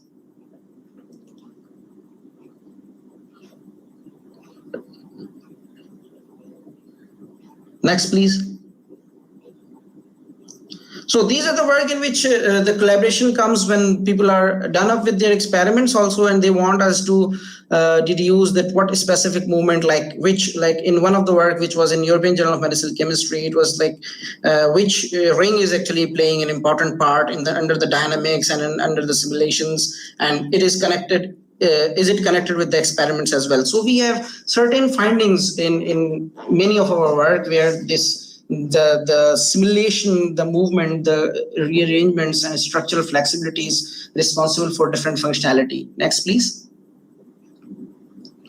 Well, now coming to the students and to the audience, that what is a drug discovery and development is for, and what is a vaccine. I mean, this is not like a mere thing that just drug goes on and it is developed and it is discovered. It's not a very straight away thing. So it needs the whole procedures and whole setup of procedures with different expertise in different steps. So next. So in the first place, what you do is identify the disease, and then you go for this is the traditional development method which I am telling you. This is what happening before the computer aided drug designing and all the virtual screening and molecular dynamics. So you used to isolate each and every protein again and again, and this takes a lot of time. And then you go for finding a drug effective against the disease protein, which another take the 2 to 5 years. So for example, means even if you think about the Panadol, it's before that people were actually consuming salicylic acid, and it took like nearly 30 years to a Panadol to become Panadol. So this is how actually the drug comes on. So then we go to the preclinical testing and the formulation and the scale up things, which is of course taking a lot of time. And this time is actually before the human clinical trials. So it is actually depending on previous steps, that how it goes into the clinical trials of humans, and then of course FDA, which is the drug agency, takes the approval for at least 2 to 3 years. So it's long cycle. It's like 10 to 15 years means to the minimum. It's like 18 to 20 to the maximum. Next, please.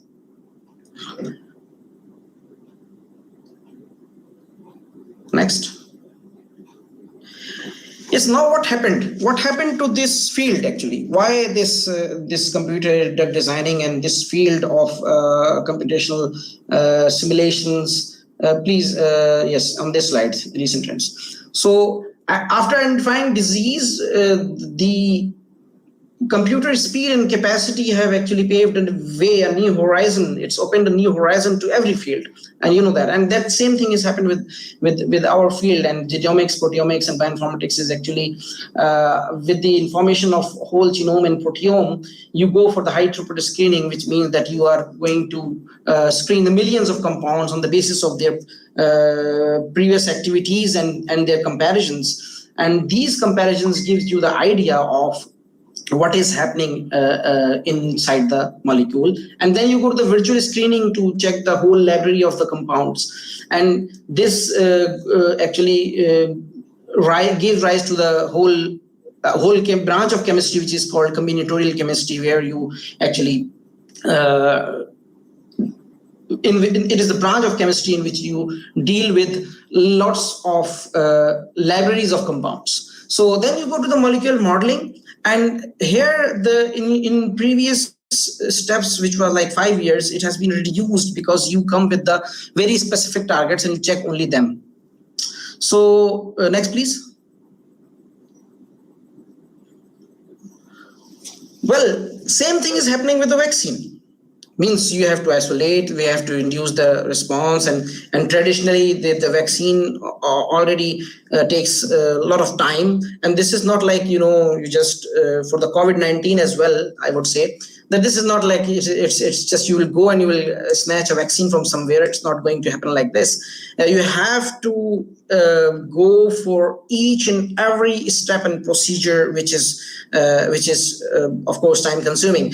While in the traditional way that this vaccine development and discovery, if you see that you have to isolate the peptide and again, and then you go to the like 2 to 5 years, and then you find the construct in 2 to 5 years at least, then you go to the preclinical testing and other steps, which of course takes time. Next, please. While the computer-aided vaccine discovery has changed actually the whole scenario a lot, and what you do in this computer-aided vaccinology or vaccine designing, you have to deal with the reverse vaccinology, where you find there are multiple filters which give you the vaccine targets quickly and efficiently. So there is a whole procedure behind this, and there is a whole computational experimentations which we take you to the antigenicity finder, and then filter. Then you can filter them, like you can design them and you can identify them. Designing that what are the desirable attributes of already ideal vaccines which are actually available in the market. So in comparison with that, you do it with the whole screening step and these steps.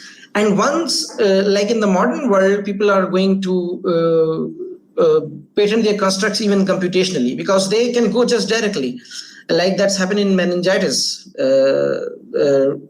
in previous years. So once these constructs come from this side and there is no no hassle in that step, you can go with the identified candidate directly to the synthesis, to the peptide engineers, and you can go for the screening of animal models. So next slide, please.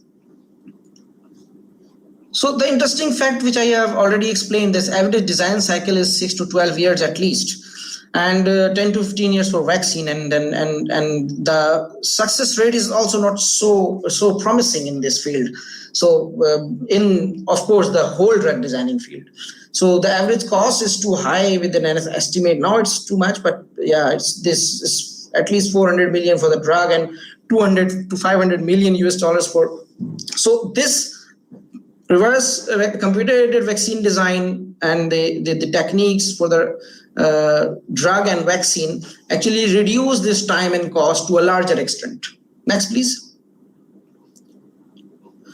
Well, in the reverse vaccinology, it helps in the minimizing the costs in terms of human resources and financial resources, and it refines the number of proteins to a large extent, so that the whole steps can be reduced, and the burden can be very less to the synthetic people and to the ultimately to the animal modeling people. Next, please.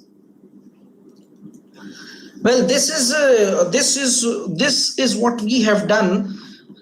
And this research article was published in European Journal of Pharmaceutical Sciences. And when the COVID comes, me and my team, we just go ahead with this vaccine designing and this identification thing, and we just carry out this work, and this got international recognition and national recognition as well. Next, please. Can you go to the previous slide, please? Yeah, I should recite this title, which is important. Designing of novel multi-epitope-based vaccine for pandemic coronavirus disease, COVID-19 by Vaccinomics, and probable prevention strategy against avenging zoonotics. So next, please. Well, this study actually presented the comprehensive vaccinomics approach, and we get the protein, whole proteome data from NCBI. and then identified those proteins which can be the ideal target for this to generate an immune response to COVID-19. And we discovered the epitopic regions, the regions which are actually antigenic and have a likelihood of being recognized by the human system with their values. So they were the first. We have done this identification, and then we carry out with those proteins. We have performed the whole procedure. Next, please. Well, the construct have been found. I'm not going to the technical methodology of lots of steps, but the construct was like for the primary immune response, and it was tested. The confirmation of that particular construct was tested by the receptor, by binding with the receptor and checking and validating it again and again, even with the simulations. So next, please. Well, these are the terminologies which is important for the journal audience. Like we used to show that in methodological overview, we just watch all proteins and check them comparatively, that the homology between virus protein, there should be no homology, so that there will be no cross-reactivity, there will be no mouse similar proteins, because when it's going to be checked inside the system, inside the in vitro system, so there is no cross-reactivity to the mouse. And these we came up with the potential vaccine candidates ultimately. Next, please. Well, this is the whole design cycle. This is the whole design cycle which we have performed.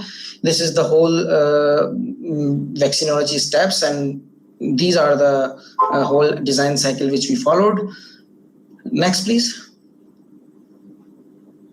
Well, this is the ultimate check that this is, of course, this is a state of the art for every computational biologist to check it in that way. Even when we are doing with the experiment, they used to check the stability of these receptors. Actually, TLR3 and TLR4 receptors are important for this pathway, and we have checked that our construct is actually binding it with or not, and we have found promising results with the TLR3 and TLR4 both. Next, please. So this is the exposed part. If you see that this is the whole TL4 immune receptor, and we docked it and we checked it, and we found it that it is the binding inside the docking and interaction was excellent. Next, please. Well, this is not just binding which is important. We have to go for the simulation to watch the time dependent dynamics of the interaction of this particular construct and the receptor. So in these graphs, we found promising results with both TLR3 and TLR4, and the RMSD, which is actually normally quite high for the constructs. So, but our constructs got some really average RMSD value, which shows that the binding was strong. And even the other RMSF values in the second graph is also under the visible range. And this shows that this binding has been checked again and again. And it is not actually in the whole 100 nanosecond simulation, it is not leaving the active site or leaving the binding site of this particular receptor. This is a very important step, because normally we goes for peptide, people goes to check it with 20 nanosecond or 30 nanosecond. These nanoseconds are very important. Actually, these nanoseconds means previously it takes us the whole 6 months for just 20 or 30, 40 nanoseconds. But now with the development of technologies, and I'm thankful to the Pak US grant as well, that what we are using the GPU technology, and we used to go with the 100 nanosecond in just couple of hours, depending on the system or complexity of the system. Next, please. Well, now you can see that with the different colors and the different at 0 nanosecond, at 4.9 nanosecond, at 62 nanosecond, at 100 nanosecond, what is happening, what the colors are changing, but whatever it is happening, it's not actually leaving the binding pocket of, and it's tightly formed within that site. Next, please. So this was the initial one, which when it comes to the 0 nanosecond and started exposing to the receptors. Next, please. Well, this is the overall picture of this construct with both of the receptors. So, and you can see in yellow, it has never left the system. And for a peptide to happen like this is very important indicator of its probable vaccine candidate. Next, please. Now I will discuss the second part of this paper, in which I personally have given, or you can say the foremost, I presented a theory in which facts are present, the theory of retaliation. Means the retaliation from animal-associated viruses or bacteria are actually increasing day by day. And either whatever it is horizontal gene transfer or the transient nature of viral transmission. But if you see the virus, these bacteria in the form of antimicrobial resistance, because one of our whole project is on antimicrobial resistance. So they are the human organ. They have advanced their defense. Organisms have not only increased the capability of offending humans, but they also have developed some capability of advancing their own defense defense mechanism. So you can check it with the avians, even viruses like infecting hosts. Under this perspective, the avians are much more dominating in this fact. Next slide, please. So this theory of retaliation means that I have recommended that this will play its role in coming future, and for the prevention, for the strategies, we are not going to left with this. The continuous attacks and outbreaks is going to happen in the future, and the dramatic impact of these infectious disease. You already have watched the rays of COVID and corona infections. So this is unexpected. This is just playing havoc with the whole world. Next, please. So in concluding, I would rather say that I will give you the whole conclusion later on about the theory. But in this study, we straight away carrying out our work and prioritize the potential vaccine candidates. And bearing in this mind that these they have all the qualities of and being antigenic, conserved, and we have all the qualities which are present in a potential vaccine candidate should be there. And then it was further at the next level, it was checked by the molecular dynamic simulations as well. So these findings actually is presenting a set for a vaccine target directly, and after which you can directly go to the synthesis and screening in appropriate animal models to unravel further effectiveness. Next, please. So meanwhile, the probable prevention in this study for Homo sapien is to avoid becoming a reason for the extinction of various species. I don't know, this will all the people will get it straightforwardly or not, but it is like this. Means we are becoming a reason of extinction of lots of species. And the way we are exploiting animals and sometimes microbes, so these advancements and this theory has to play, the theory of retaliation has to play its role in future. And what we can do is that the whole ecosystem, ecologists in the world, that a balanced ecosystem has to be reinvestigated. We have to watch closely that what we are using, what we are utilizing, and what is in our diet and in our own other procedures in which also, of course, hint towards the environmental pollution and all that stuff. Next, please. These are the references which are already present for this to empower the theory with the facts. Next, please. Yeah, these are some achievements which are already explained. Next, please.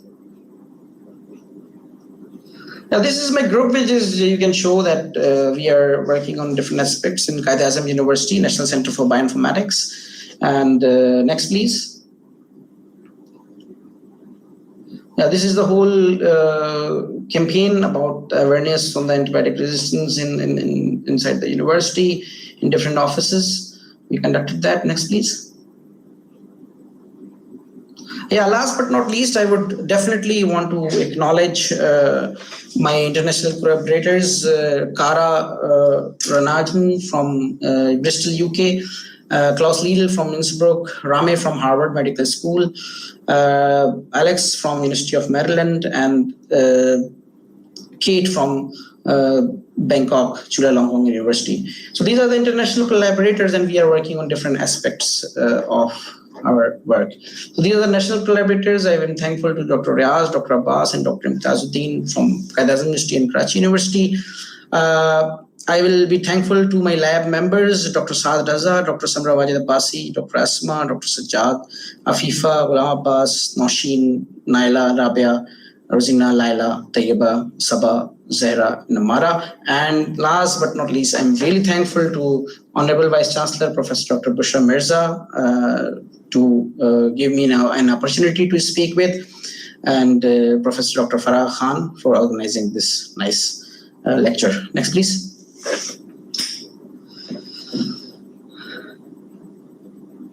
And now, thank you for your patience.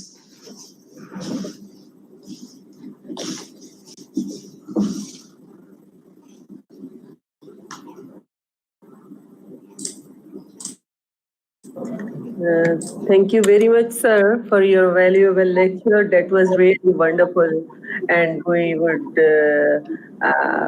very thankful for giving such information which are new in the field of science. Not all in any particular field, but rather all.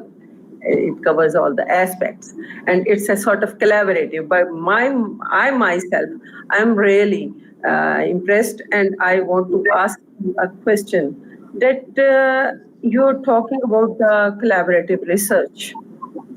What do you think? That isn't it sort of a mixed research which is being helped out by your institute or your department or but a lot of different divergent, rather, I must say, fields, they would come together and they would make the things which are very different from previous ones. Isn't it like that? Yeah, actually, if you see the collaboration, it is very important, Yes. And this is also very important to how you select your collaborator according to your problems. Yes. So normally in the national level, I have seen some, I should not say in words, but means people are like some of their goal is not like just for us sake for might be for a publication or for something they used to collaborate. But I think the problem is very important. So problem should be global or local, it doesn't matter. But you should know that which important person I have to collaborate with certain problem. So once you're established with this, I think it's a very good chance that you can take your work in a very right direction. So even nationally, we have good people. We can collaborate with them, and we can bring a professional look in collaborations. That will be the only solution for our country, I would say, because one cannot work alone, and even when you are collaborating as a guest, you must be sure that you are not going to be the I should not say the word in words, but you should not going to the parasite on the other person. You should make it like a collaboration. So when this will happen, I think, and as I told you that this vaccine designing or drug designing is not a we have different expertise in different steps. You need different expertise. Exactly. I feel like that. That's wonderful, sir, to have you in our webinar. It was our first webinar over here, and we'll be in touch with you, and we'll be having your opinions ever in doing the things. And thank you very much, sir. Thank you. Thank you so much. Say my profound regards to everyone and to Dr. Bushra as well. And thank you so much for giving the opportunity. Thank you. Thank you.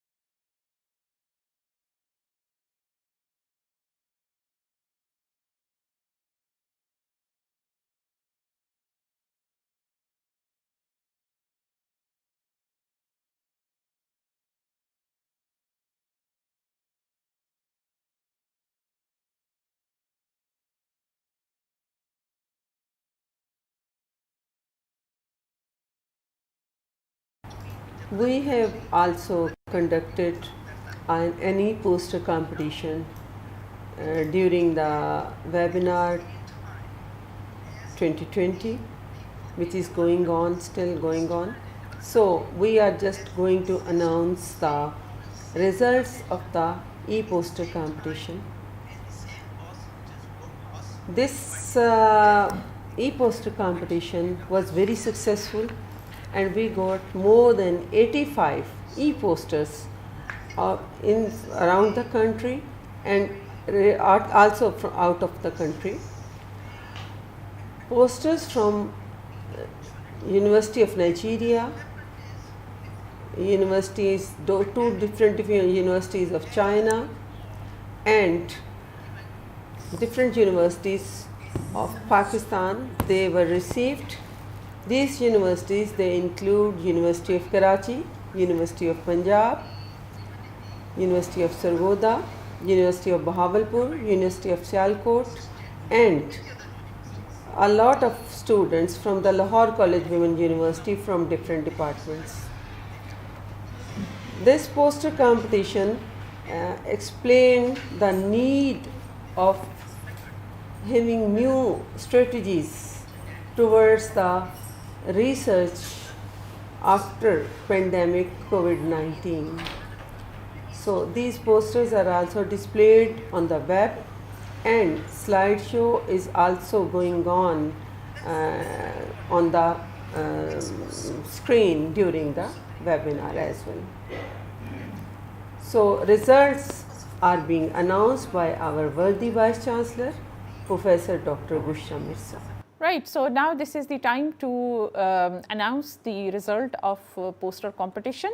In fact, it gives me great pleasure to see that we received a large number of posters, about 80 plus posters from not just students of Lahore College for Women University, but from other universities also within Pakistan, as well as some posters we received from abroad as well, from different universities of other countries.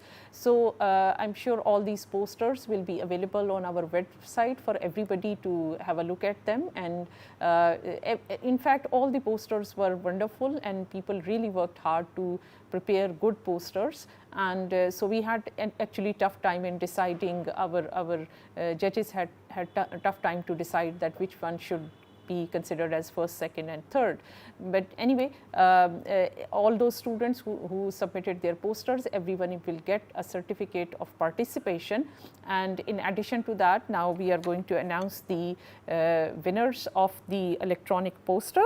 The third prize goes to Iram Mukhtar, Associate Professor, Department of Oceanography, Minhaj University from China. So her poster we received from China, and that is considered to be the third best poster in this competition. The second prize goes to Anila Amir and Fariha Kokab from Botany Department, Lahore College for Women University. So well done, girls. The first poster goes to Ibrahim Alihu, Dubai.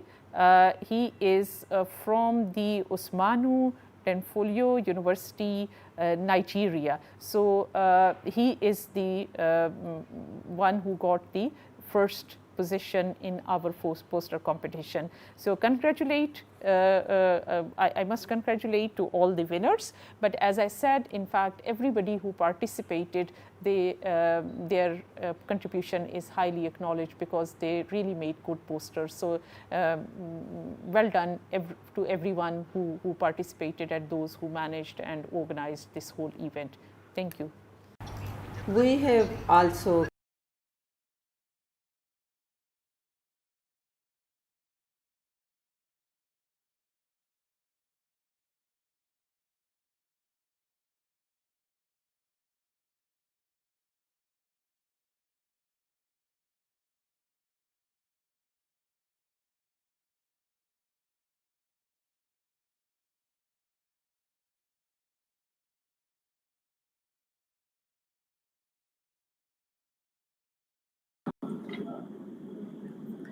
बिठा दो, मैं अपने बाल तो ठीक कर लूँ, तो उड़ ही जाते हैं, लाई जान खराब हो गए हैं, खराब हो गए। Sure.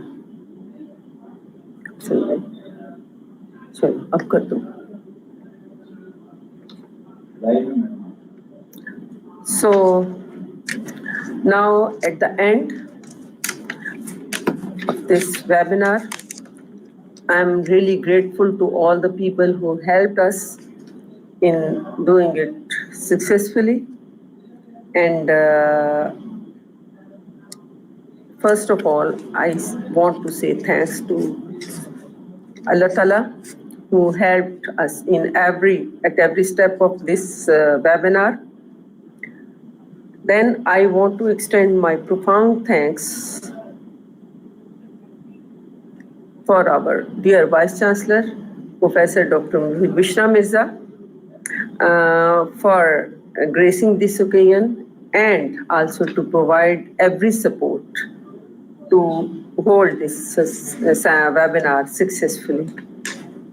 I'm also thankful from the heart of my hearts to all the departments and the universities and international universities and national universities who participated in this webinar. And including these universities, they include the University of Nigeria, then University of Tianjin, China, University of Minjiang, China, University of Karachi, University of Punjab, Lahore, University of Agriculture Sciences, Faisalabad, University of Sargodha, University of Bahawalpur, University of Sialkot, and many other universities, especially the students of University of Lahore College, Women University. This university, the students of different departments like electrical engineering, like physics, like botany, from this Department Institute of Pharmacy.